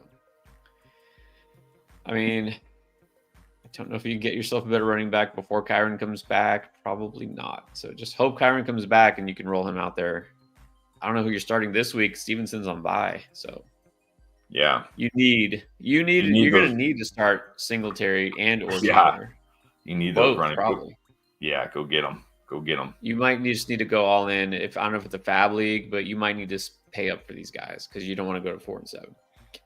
All right, he's been waiting. Randy Mitchell, appreciate Randy with the super chat. Always appreciate you. Anyways, moves and improves. All right, so he's 9-1. Nice. Herbert and Tua, CMC, Monty, Warren, Henderson, Hawkinson and Myers at tight end. Thielen, Lockett, Puka, Palmer, Dobbs, Olave. I guess, and then this is a different team that's 8-2. Got Herbert, Kamara, Najee, Mostert, Hubbard, Hawkinson, Thielen, Kupp, AJ Brown, Puka, Jefferson, Myers. Okay, first team. Well, I was gonna say trade Tua, but since you have Herbert in the other league too, maybe trade Herbert. That way you're not just all in on Herbert if he happens to bust in week 16 or 17 or something like that. So both your teams don't go down. But you definitely got to trade one of those quarterbacks. No reason you should have both. CMC, Monty, Warren, Henderson, Hawk. I'm impressed. I'm kind of impressed. This team is 9-1. Yeah, I think Puka and Thielen did some heavy lifting earlier in the season. Yeah, for sure. But at this point, we probably should upgrade that wide receiver room. Yes, I'm just trying to figure out how. Who is Myers? Who is the tight end named Myers? Is that It Mayer? must be Mayer, Michael Mayer. Mayer? Yeah, he has no trade value. Could probably drop Mayer. You can't really trade away a running back because you don't want to just have two guys. Henderson is probably his last week of having any value. Can you package Thielen and Puka and maybe get a better wide receiver?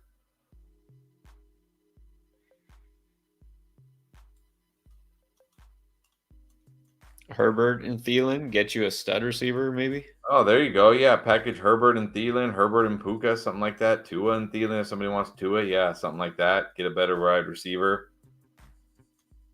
Maybe shoot for Justin Jefferson. You never know. Team 2. Yeah. All right, so the next team, 8-2, got Herbert, Kamara, Najee, Mostert, Chuba, Hawk again, Thielen again, Kupp, AJ Brown, Puka, Jefferson, and Myers. Okay, so this receiver room is pretty good.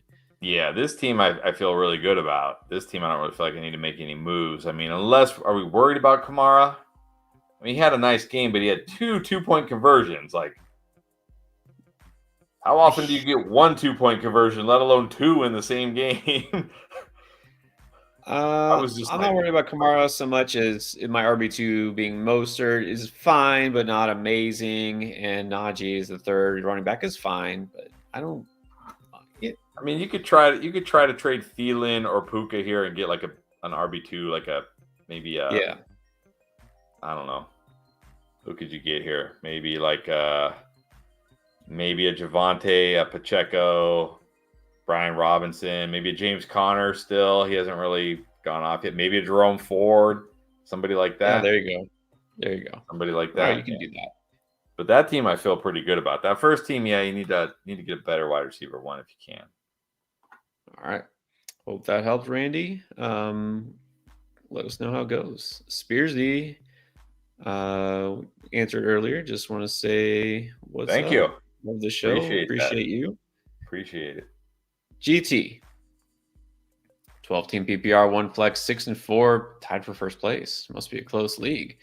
Hal, Adams, Debo, JSN, Kamara, Achan, Jones, Keaton, Mitchell, Lenny is on the squad. Kelsey, I'm pretty sure you can drop MT now officially for sure. Yeah. And in a 12-team league, you don't have to hold Stafford. So, all right, but here's the question. Would you trade Debo and Aaron Jones for either Chase or Diggs? I would. Yeah, for either one of those guys. Yeah, for either one. And then I have a funny thing about Leonard Fournette. So he was active last night, believe it or not. He was actually active. He didn't touch football, but he was active. And it was funny because he tweeted out just before the game, "My time coming, Bills Mafia." Okay. It's time to put the uniform on. Yeah, like, whoa, okay. All right, well, you were active. So GT, yeah, you do that and try to get Chase. And if you can't get Chase, I think you still do it for Diggs. Yeah, and drop Leonard Fournette, please. And you could drop Leonard Fournette. You can drop Stafford too. All right, David Charest got Stroud. Jalen Hurts for sale. Okay, what kind of running back wide receiver you get for Jalen Hurts? Oh, so you're trading away Jalen? Is this how high we are on CJ Stroud that it's like good riddance Jalen Hurts? Apparently. I mean, it's got to be a good running back. It's got to be like JT, Bijan, Kamara, Jacobs. I'm not trading the best QB in fantasy. You know, unless I'm getting a really good return.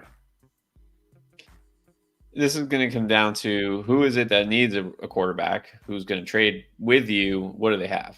Go for their best running back. And like, I don't want to trade running back, or I can't afford to trade running back. Okay, who's the best receiver you'll part with? Yeah. So you might not have too many options. And then the Kraken. again. PPR, 12 man, 7-3. All right, trade deadline's coming up. We got Burrow, Jettis, Waddle, Deontay, Godwin, Rice, DK, Jacobs, Monty, Kyron, B-Rob, Hunt, Chuba, Ingram. Needs to drop or trade 2 because you got 2 good players coming on FIR. All right. Well, Kyron can't come back till next week, so you don't have to worry about that yet. So let's not get ahead of ourselves and drop people we don't have to drop. Jefferson has not officially been activated yet, so you technically still don't have to. But I will say, if he gets activated and you do have to drop somebody, it's either Hunt or Chuba. Pick who you want to drop. Maybe Chuba. At least Hunt's scoring touchdowns, but it's either Hunt or Chuba. That's who I'm dropping. Yeah, I think Chuba will be droppable at this point. Asking any moves, like would you actively be looking to trade, or is this team good? It looks pretty good to me. Yeah, Jefferson, Waddle, Johnson, Godwin, Rice, DK, Jacobs, Monty, Kyron coming back, Robinson. Yeah, I mean, maybe you could upgrade at tight end, but I mean,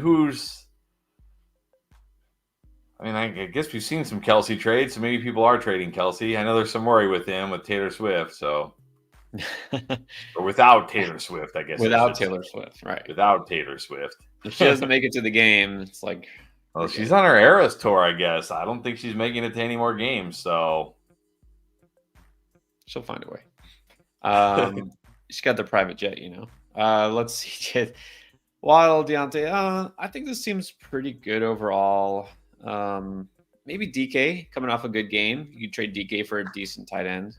You're not going to get Kelsey or Andrews, but maybe somebody in the next tier. Like maybe someone's not all sold on Kincaid. You can buy Kincaid right now. All right, let's do this. We're still catching up, by the way. Appreciate all the super chats, guys. Again, we're still trying to get to as many as we can. So if you super chat anytime in the last about half hour, we're going to get there. But I want to do this one because it's a dynasty trade. And super flexible. Chris Cantu traded JJ and a future third for Tua, Addison, and Chuba. This is super flex dynasty.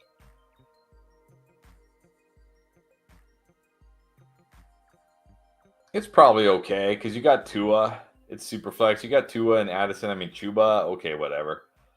I guess Chuba in the third is probably pretty comparable.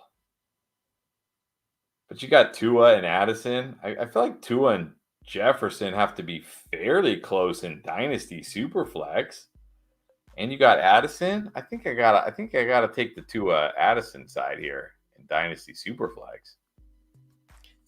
I think so. Addison is a pretty high-end receiver in Dynasty, Tua in Superflex. So it's pretty fair, but I think I would prefer the Tua side. All right, let's go to Paulo 10.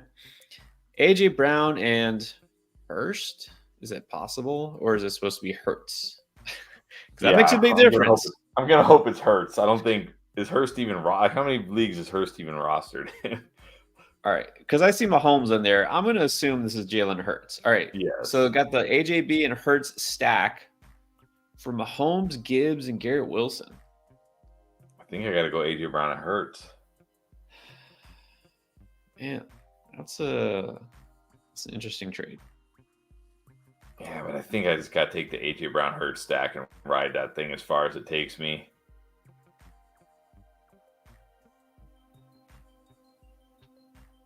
I mean, if you need, don't know which side you're getting the Gibbs side. If you really needed a running back and you're starting Gibbs as your RB2 every week, this could be fine. Mahomes hasn't quite been vintage Mahomes. Yeah, I think I got to prefer the Hurts Brown side, but I think it's still pretty close. I mean, this might possibly come out to your benefit. Boomer with a shout out. Thank you, more specifically you, for telling him not to pick up Will Levis and grab Geno last week. There you go. Yeah, I did start Will Levis in that league where there's no QBs on the waiver wire. Now I'm like really stuck because I'm like, oh man, come on, Will. I can't even start him now. So now I'm really like, oh man, brutal. It's rough out there. Jack Limbo trade away Pollard, Najee, and Ayuk for Higgins and JT. Yeah, why not? I mean, Pollard and Najee at this point, I take JT And then Ayuk and T. I mean, yeah, I'll probably slightly take Ayuk. At least he's healthy. Right. But just to get JT, I'll do it. And T should be back at some point. So yeah, give me T and JT. I mean, look, if he actually plays, Higgins should be pretty much comparable to Ayuk. So let's just assume he comes back and plays. So yeah, I'll take the JT side just for that. What about Mr. J School 30? 7-3 PPR. Burrow, Monty, B-Rob, Sun God, Waddle, Nakua, Laporta. On the bench, Olave, Paul, Kyler, JSN, and Foreman. You only trades here. Monty, B-Rob, Sangal, Waddle, Nakua, Laporta, Olave, Brees Hall. Got Olave because of the bye, so I guess Puka is mainly a bench player. I don't think I could bench Brees Hall for Brian Robinson. I know Brian Robinson's coming off a huge game, but I don't know if I could do it. But if you want to play Brian Robinson or Brees Hall, it's fine. I mean, Brees Hall could bust again. So, I mean, definitely try to trade Kyler.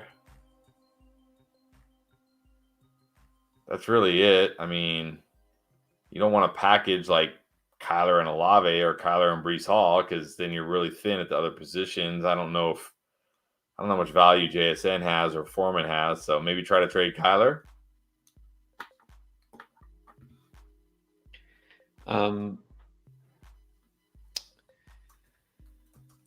Just in general on Puka, do you think this is a good time to try to trade Puka, or is it just too low in terms of his value? Is this guy you just better off holding?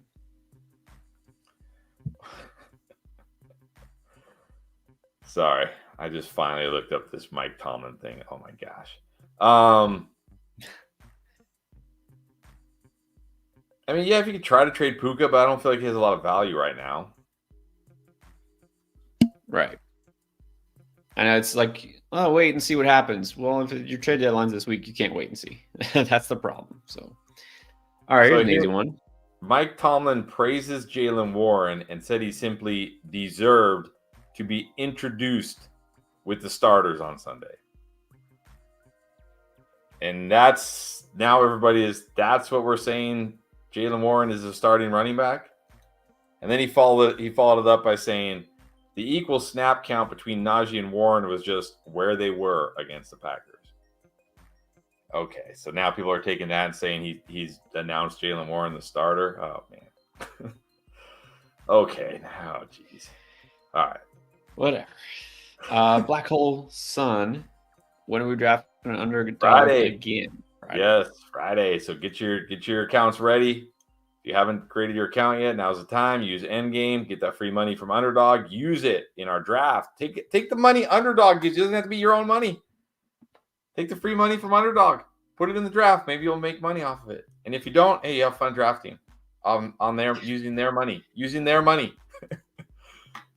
Look, that's the thing. I always say this. Well, for me, it's true. I don't know if it's true for everyone. To me, the best part of fantasy football is drafting. You just love putting together the team, the strategy, the thought, and it's not quite as aggravating as like start sit decisions. When you draft, you get to draft a whole team. And in this case, you don't have to start or bench anybody. Everybody gets points. You only draft 6 players, and so It's all good. This feels like a perfect time to segue to another public service announcement, because again, if you sign up for Underdog, you basically are just kind of getting free money just for depositing. Yes, you have to deposit money in the account, but then you get money back because they match it dollar for dollar up to $100. You get that 100% deposit match, but you have to make sure to use promo code ENDGAME. We do have a link down below you can click and it takes you right there. So besides that deposit match, you can also get the new customer special. Thursday night, Joe Burrow, he gets 1 yard or more, and you went higher on that pick. Trust me, take the higher. Then you basically get a free pick. You just combine it with one other pick, and you can win 3 times whatever the wager is. Or you can go 3 picks, 4 picks, 5, and you can win up to 20 or maybe even 25 times your bet, but it's up to you. And also a reminder that they don't just have NFL. They also have NBA, WNBA, NHL, everything that could be considered a sport that you could possibly bet on.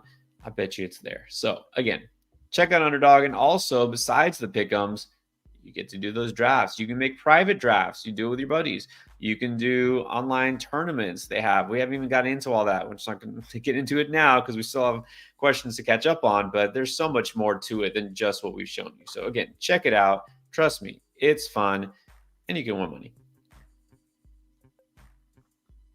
All right, now we are actually almost near the 3-hour mark, but we still have so many super chats to get to. We're going to keep going until we get them all.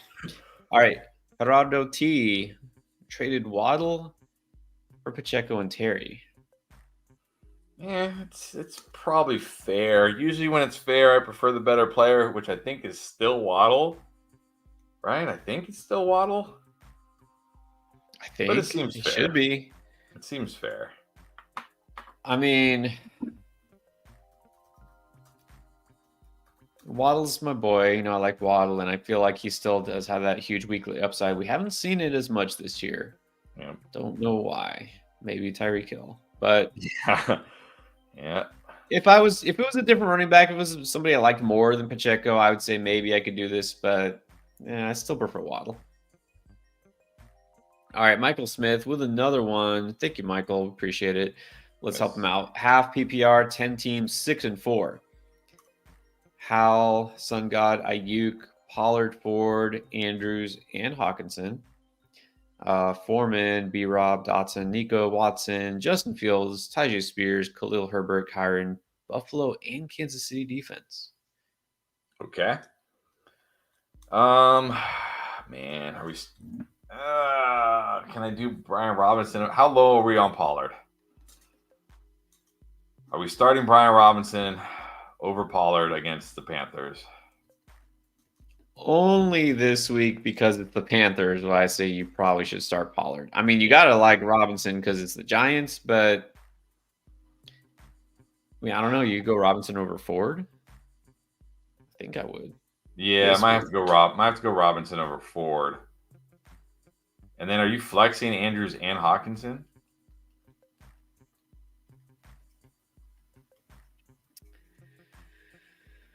Only because I really don't see anybody else I would love to flex instead, unless Nico plays. Maybe yeah, Nico. That's what I was thinking. Well, yeah, Nico plays. definitely Nico if he plays.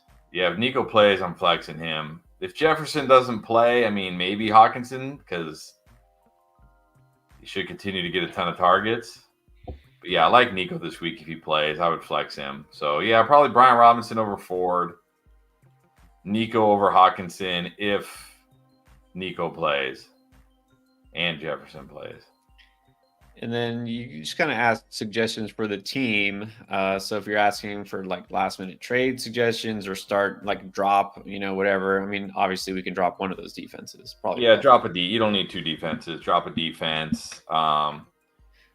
Although this week you probably don't want to start Kansas City defense. They're playing Philadelphia.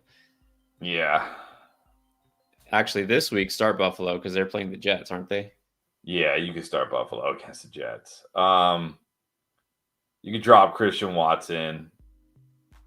If Khalil Herbert's back, you could probably drop Foreman. I would probably honestly be trying to trade Hawkinson or Andrews if somehow Andrews has more value. But my guess is Hawkinson has more value because he's coming off a couple nice games. Yeah, so you can definitely. It's a 10-team league. Okay, drop Kansas City, drop Watson. Kyron coming back. Okay, that's good. Your running backs, I think, are fine. Not great. They're fine. Yeah, that's half PPR. Try to trade Hawkinson. Try to trade maybe Fields when he comes back. Try to upgrade a running back a little bit. That's what you should do. All right, let's go to Sotcal. Schultz for Marquise Brown or Jerome Ford. Already has TJ Hawkinson. Yeah, I mean, and I think it comes down to what you need. You need running back more, get Jerome Ford. You need wide receiver more, get Hollywood. They feel very close to me. But yeah, I would trade Schultz for one of these guys if you already have Hawkinson. Yes. Yeah, why not? Why not trade a backup tight end for a guy you can start? Good for either one. All right, and then we got Soothing Music. What do you think about CeeDee Lamb and Bijan It's or not Tyreek? often. It's not often that I say no to Tyreek Hill, but I have to say no here. I mean, what is the drop off from Tyreek Hill to CeeDee Lamb? Is there even going to Nowadays, be a drop off? not anymore. Yeah, now it looks like too much, doesn't it? Yeah, way, way, way too much for Tyreek. Yeah. So if you were offering this to get Tyreek, no, just hold Lamb and Bijan. Yeah. All right, then we have Upendra Sairam Kilaru. All right, thank you for the super chat. Appreciate it. This is a standard league. Dak, Lamb, Allen, Henry, Jones, White, Laporta, McBride, Devontae Smith, and Purdy. Starting lineup waiver suggestions. Well, don't know who's on waivers, but I mean, you got to start Lamb. You got to start Lamb and Allen. I think in standard scoring, you got to go Henry and Jones. I'm still going Laporta at tight end.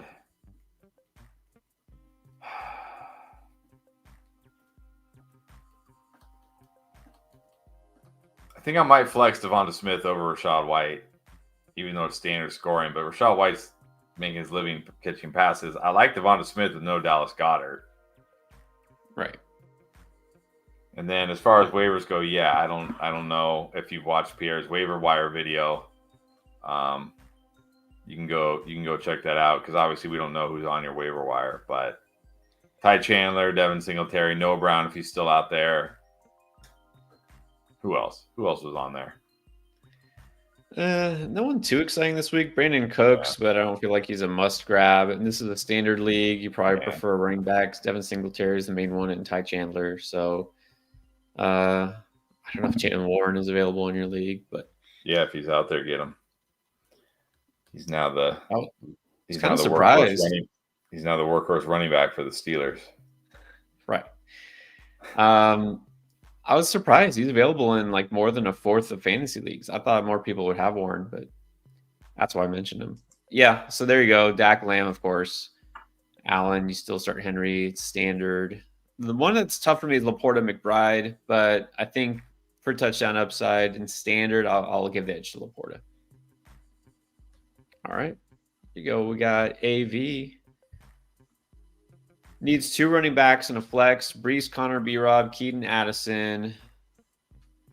Also Cooks, Noah Brown, and Boyd on waivers. Okay, all right, wait. I'm going. Oh man, it's half PPR. I mean, I think I'm going Brees, Connor, and Brian Robinson. Yeah, that's what I'm thinking. The first 3. 2 running backs and a flex. If you want to pick up Noah Brown, I'm fine with that. Boyd, only if you like absolutely need Boyd this week or maybe next week because we don't know how long Higgins is going to be out. But I'm also okay if you pass on these guys and you don't want to lose your priority, or if you want to hope that the guy ahead of you uses his and now you have the number 1 priority. I'm okay not really picking these guys up if you don't need them. Yeah, hard to say. I mean, obviously Noah Brown is a great pickup, but I don't feel like, again, these are like a must-have. You have to go out and pick them up. So don't know who else you do have on your bench, but, Brown would be my first choice here. But like you just said, I don't think you have to go. All right, Brown Dasher. Pick 2 running backs, 2 receivers, and a flex. Eckler, Pollard, Connor, Mix, Deontay, Zay, Kirk, Keenan Allen. Okay, Puka Nakua. No, thank you. 2 running backs are going to be Eckler. Should be Pollard, but you don't want to say Pollard. Two wide receivers are going to be Keenan Allen and Kirk. Yeah. Well, here's the thing. I don't know if I'm flexing Puka. I mean, maybe Deontay. Is it PPR? I didn't say.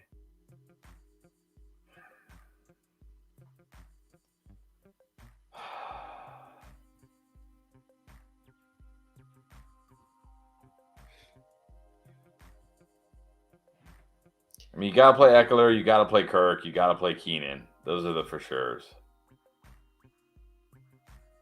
Pollard, Connor, Pollard. I feel like I gotta still go Pollard. It's such a good matchup.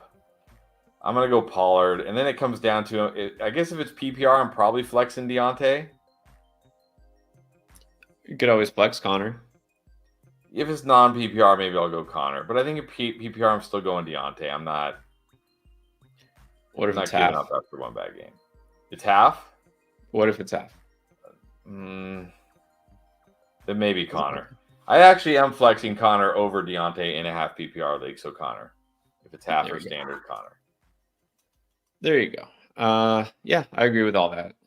I mean, obviously you're playing Eckler and Keenan and definitely Kirk. I think you just got to try Pollard again. Just one more time. All right, Ginger 94, Monty Brees, Jacobs, pick 2. Ooh, Jacobs for sure. Monty Brees, Monty. Oh man.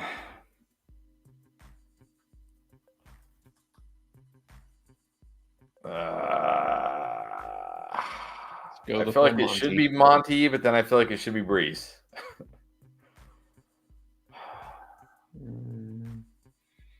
Go the full Monty.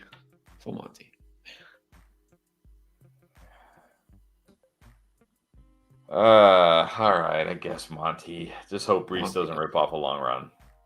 All right, here's a better one. Anthony, Singletary or Warren from waivers?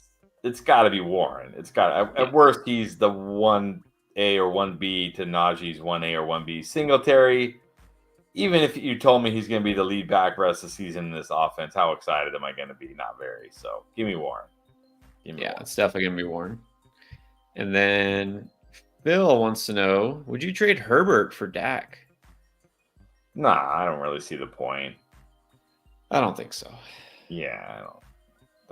I mean, look, Dak has been better in the middle part of the season. Herbert was better in the beginning part of the season. It's not really an edge, I don't think. So no. Yeah.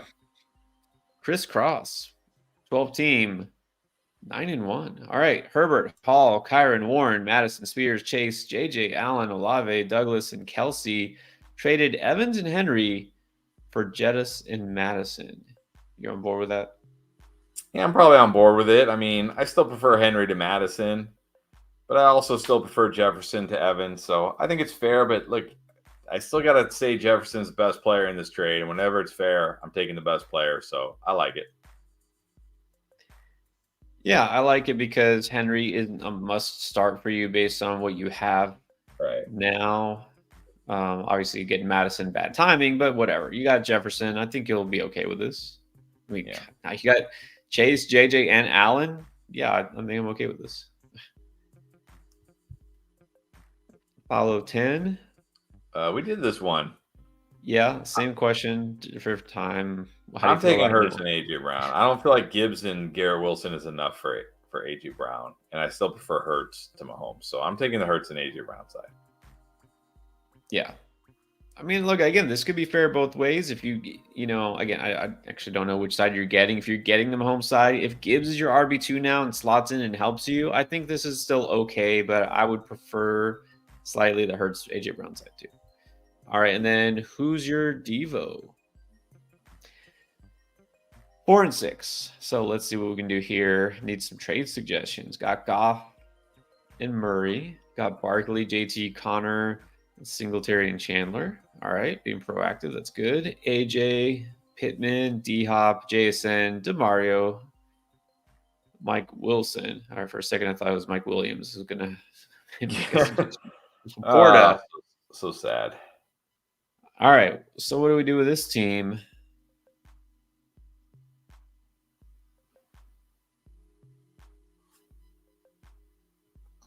I mean, maybe I feel like maybe the wide receiver 2 could be a little stronger. I preferred Pittman as kind of like the 3. Could trade D-Hop possibly. I know, but what do you Kyler again? Just trade Kyler Murray. Yeah, maybe you can pair Murray and D-Hop and get another wide receiver. I think Pittman's pretty solid as a wide receiver too, but I would like a better wide receiver 3. Like D-Hop, JSN, like, ugh. I mean, they're okay, but could you maybe try to package Murray and D-Hop and get something maybe? Like nothing really stands out here. Like you need Barkley, JT, Connor. You need AJ Brown and Pittman. You need Laporta. You don't need Murray if you have Goff, or vice versa if you want to trade Goff and hold Murray. Either way. So maybe try to package one of those QBs in D-Hop. Yeah. I think you're okay running back. It's another team I feel, again, not like it's amazing for a 12-team league, but I still feel like you should at least have a 500, if not a winning record with the talent you got. So I think better days are coming, but yeah, again, just try to upgrade a receiver a little bit. And Phil with another, adding to that question, Herb, Debo, and Achane for Dak, St. Brown, and Collins. Okay, I still let's don't see. think so. So really, if we say Herbert, Dak is like pretty even, Debo and Achane for St. Brown and Collins. I'll say, look, I think I still prefer Debo to Collins, but I don't think it's a big gap. But St. Brown, I mean, unless Achane is really him, St. Brown is by far the best player in this deal. So I'll take the Dak, St. Brown, Collins side just to get St. Brown. Yeah, Dak and Herb pretty even. I don't think Debo and Collins is a huge difference. I mean, yes, I prefer Debo, but I don't think it's a massive difference week to week. St. Brown is a game changer. So if I can get St. Brown, I'll take the Dak side just for St. Brown. This is a very interesting trade. Very interesting, but I feel like the Debo and Achane side is a lot riskier. Yeah. I mean, we cannot confidently say we know what Achane's going to do the rest of the season at all. Look, I also have to say, we have to admit there's chance that Achane gets injured again because he's coming off an injury. He's that type of guy, right? This is why I know you're a little hesitant to buy all in on these small running backs because it happens, right? You don't want to say it, but it's true. It does happen sometimes. Yeah. So I would rather have the Sun God side for that reason, but this could be... is very interesting. Could go either way. Boomer, don't sell yourself short. But also a good reminder. He always remembers to hit the like button. Come on. Yes. All right, let's keep going. We got some more super chats. Catch up. Stanley, Alyssa. What's up, Stanley? Welcome back. Start and sit. Tua or Murray? I'm still going Tua. He's at home against the Raiders. Give me Tua. Again, I like Murray this week. I could see him being one of the top scoring quarterbacks, but against the Raiders, I'm not sitting Tua. All right, 2 receivers, 2 running backs, 1 flex. We got Breece Hall, Barkley, ATN, and Achane, or Gibbs. Man. Wow. Okay. All right, well, assuming Achane plays, well, let's go with the wide receivers first. AJ Brown is a yes. Yeah, if Jefferson plays, it's A.J. Brown and Jefferson. If Jefferson doesn't play, I guess it's A.J. Brown and Addison. It pretty much has to be. Okay. And then look. Probably flexing a running back here. So yeah, I'm not playing. 3. Yeah, so then I'm going Etienne.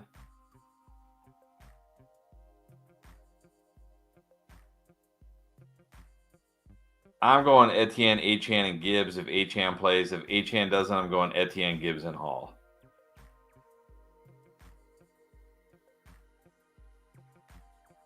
You said Achane, Gibbs, and Hall? I said Achane, Gibbs, and Etienne. If Achane plays. Etienne. I was really confused. Like, you're benching Etienne? Okay. If Achane doesn't play, then I'll put Hall in over Achane. Okay. Got it. Yeah, it's crazy. You just look at Saquon Barkley and we're like, nah, he's last on this list. But right. Oh, man. And it really is a good matchup for him this week, but it doesn't matter. It really doesn't matter. Look, it was a great matchup for Breece Hall last week. But anyways, Etienne, I think you have to start. And I guess if he plays, no limitations, you should start. And yeah, Gibbs. If HN doesn't play, I guess go Hall. Yeah. Okay. David Aguilar, full PPR. Connor, HN. Pierce, no. And Ford. Pick 2. If Achane plays, it's Achane and Connor. If Achane doesn't play, it's Connor and Ford. Not Pierce Pierce doesn't even exist.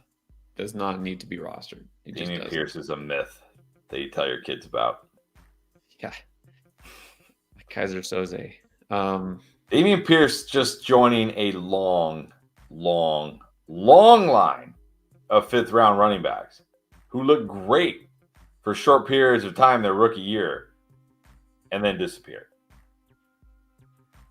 Cautionary tale that people never pay attention to.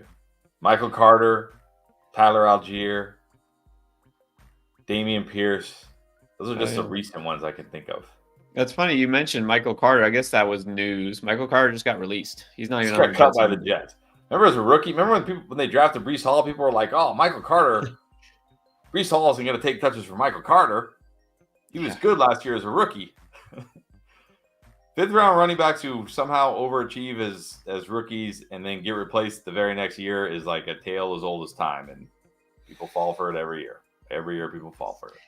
I'll tell you what. Look, I will fully admit I got suckered into believing that there were some running backs in the dead zone that would actually be good values. Now, a couple of them just happen to suffer season-ending injuries. Okay, so who knows, right? J.K. Dobbins. No, I mean like drafted by the NFL in the fifth round. Oh, you're talking about actual late round. Michael Carter was a fifth rounder, I believe. Tyler Algier, I know was. Damian Pierce was a fifth rounder last year, and they all performed fairly well as rookies. I mean, I guess Damian Pierce, I guess he did get replaced by Singletary, but he was awful this year even before that. But Michael Carter got replaced by Breece Hall. Tyler Algier got replaced by Bijan. Is there any fifth-round rookies doing well this year? Fifth-round rookie running backs doing well this year? I don't think so.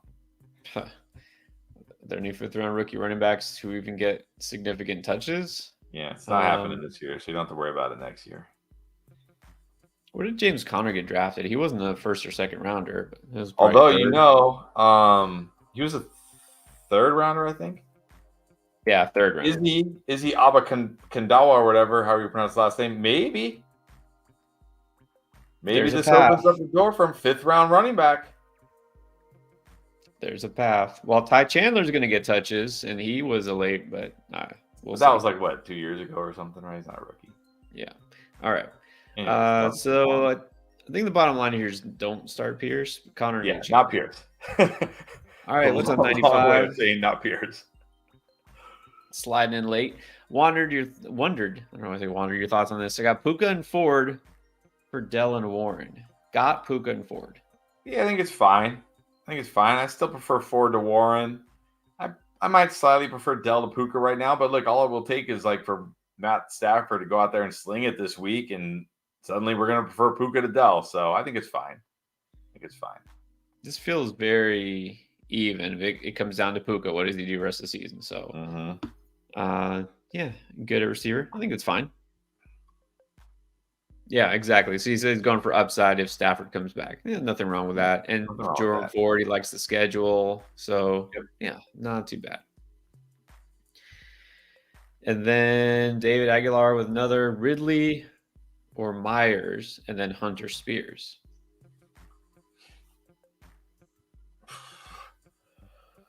I guess Ridley, at least he gets the Titans. At least Ridley gets the Titans. Jacoby Myers, I mean, can't do it. Can't do it with O'Connell. So I guess I'm going to go Ridley. And I think you got to go Hunt. At least Hunt's been scoring almost every game. Like Spears, like you need these guys to score, and one guy's at least been doing it. So Ridley and Hunt. Yeah, this one pretty easily now, Ridley and Hunt. For those reasons. Okay, Phil, dropping the story. We'll go to the next super chat. So good news, his team just won a walk-off home run. The bad news, he got ejected in the fifth inning. Phil did. What were you doing? For? You kicking dirt on the ump or what? Yeah. All right. I guess that's good. Did you kick dirt on the home plate or whatever? Like, they don't even do that. Managers don't even do that anymore, do they? No, those days are gone, sadly. Those are the best. Managers were so much better back then, right? Like kicking dirt on the bag, right? Like throwing their hat. Oh no, and then like pick up first base and like go all the way across the field and like chuck it. And Yeah, it's like, come on, what happened to those managers? Yeah, that was the old school. All right, another one for David. Need a flex. Deontay, Ridley, Hunt, JSN, or Cook? Deontay. I have Deontay pretty significantly over all these guys. I'm going Deontay. All right, and you're right, Stanley. Yeah, I'm going Deontay. Definitely Deontay. All right, okay, so Stanley. So we forgot the tight end here. You're right. My bad. Schultz or McBride? Ooh. That's tough. I think I got to roll with Schultz at home with CJ Stroud. But man, I do like McBride too this week. But I think I'm going to go Schultz. Yeah, because they're at home, because the way they've been rolling. I mean, both good. These are both really good plays, but I'll go Schultz too. And then, okay, well, that'll get you ejected. That'll do it. Arguing balls and strikes. That'll do it. Who's your Devo? Yep, we got a little bit of time. I put out offers Saquon and D Hop for Sun God. You like that? I mean, if you can get Sun God for that, heck yeah. But I don't know if you will. But and Saquon and Goff for Chase. I like that even that better. would be even better. But again, I don't know about that. But we'll see. I mean, look, maybe they're desperate for quarterback and running back. Maybe. And then there's another one. He's been busy. Barkley and D Hop for Eckler. Yeah, again, I mean, you're asking if those are big reaches. They're pretty big reach, but you might as well start that way. Look, if they say no, like let's say you say, okay, Saquon and D Hop for Sun God, and they say no, you can always. This is what I like to do.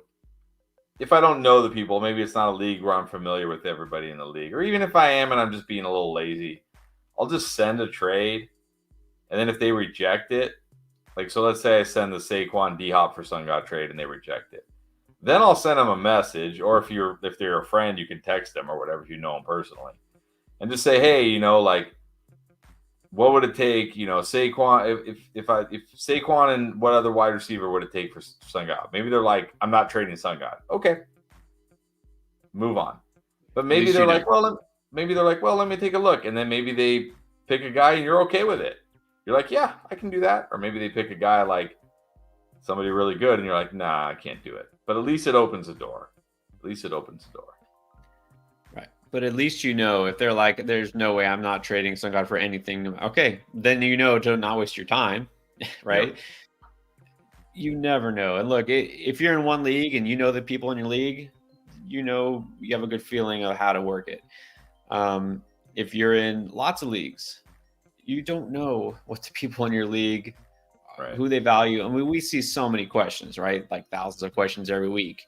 And we're always shocked with some of these trades. People are like, I just gave away Jamar Chase for, Jeff Wilson Jr. Is that a mistake? Like, yeah, maybe. You don't know. You don't know what people value at these players. So try it and then see what happens. Yes. So players suggesting to target it for Goff and D-Hop. Like, what's a reasonable for a reasonable person? What's reasonable ask for Goff and D-Hop? It can't be anything great. Yeah, I mean, even if they're desperate at QB, like, it's not Jalen Hurts. No, I mean, maybe like if you're looking at wide receiver, it looks like you're looking for a wide receiver, so maybe Devonta Smith would be like, or Chris Olave, guys like that. Brandon Ayuk would be like the ceiling plays. Even that feels like probably a bit of a reach, but those would be like the guys I think like maybe the ceiling you could get for them. Maybe you could get like an Amari Cooper, who people don't seem to be very high on for some reason. Yeah. Maybe Debo, guys like that. Or if you're feeling risky and you don't need somebody as a starter because like you're not starting D-Hop anyways, you could settle for T. Higgins. And I still think that's better than these two guys, but that's only if none of those work. All right, last super chat here. Going to call it, and then we'll do a couple of quick questions. TM. 3.5 hours. This was like back in the early part of the season when it was like hopping. I know.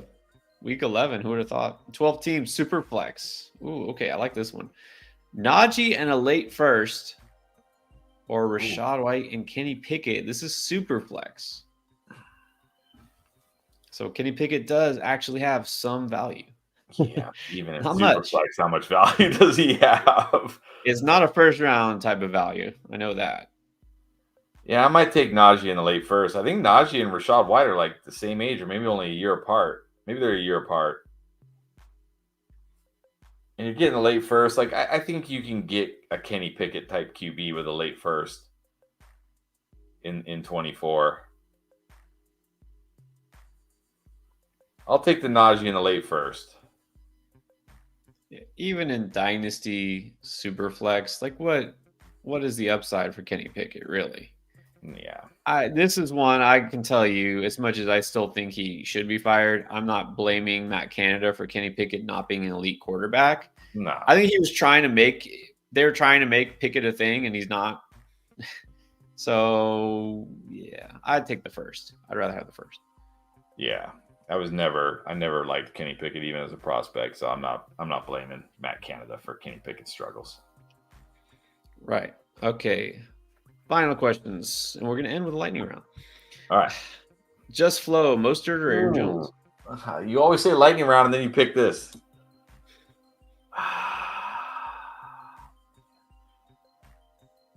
They're both in good spots. They both have upside. I don't know.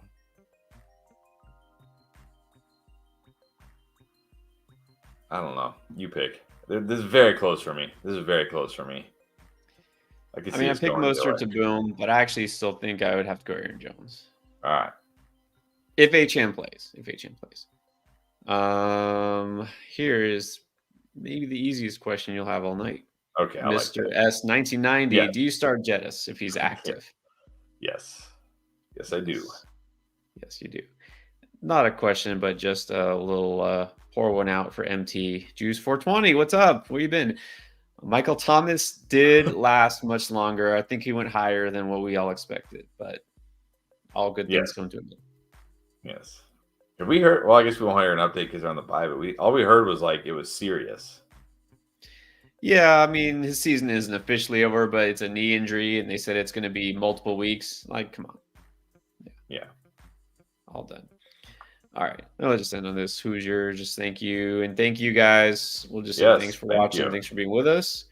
Guess what? We're going to do it again tomorrow. Yep. So, more questions, more answers. Get those waiver wire claims in now. Hopefully, we helped you out there. And also those trades. Don't wait. Don't think you got time. Don't think, oh, maybe I'll see. No. Do it now. Do it before everybody else catches on, before everybody is going out and getting offers from someone else. That's what it's all about. So if you didn't get your question answered tonight, well, catch us tomorrow. We'll be back same time. And of course, all the start sit videos, which are either out or coming out very soon. And of course, don't forget, sign up for Underdog. Just do it. It's worth it. It's fun. It's easy. It's quick. Endgame is the promo code. Download the app. Click the link down below. Gets you your deposit match 100%. Up to $100 and the new customer special. Remember, this week you sign up, you get Joe Burrow higher for half a yard. That's a free pick. So automatically, besides doubling your deposit, you also get a really good chance to then win your very first pick 'em. And then we'll be on Friday live to do another draft with you guys. So appreciate everybody. We'll catch you tomorrow. Let's do it again.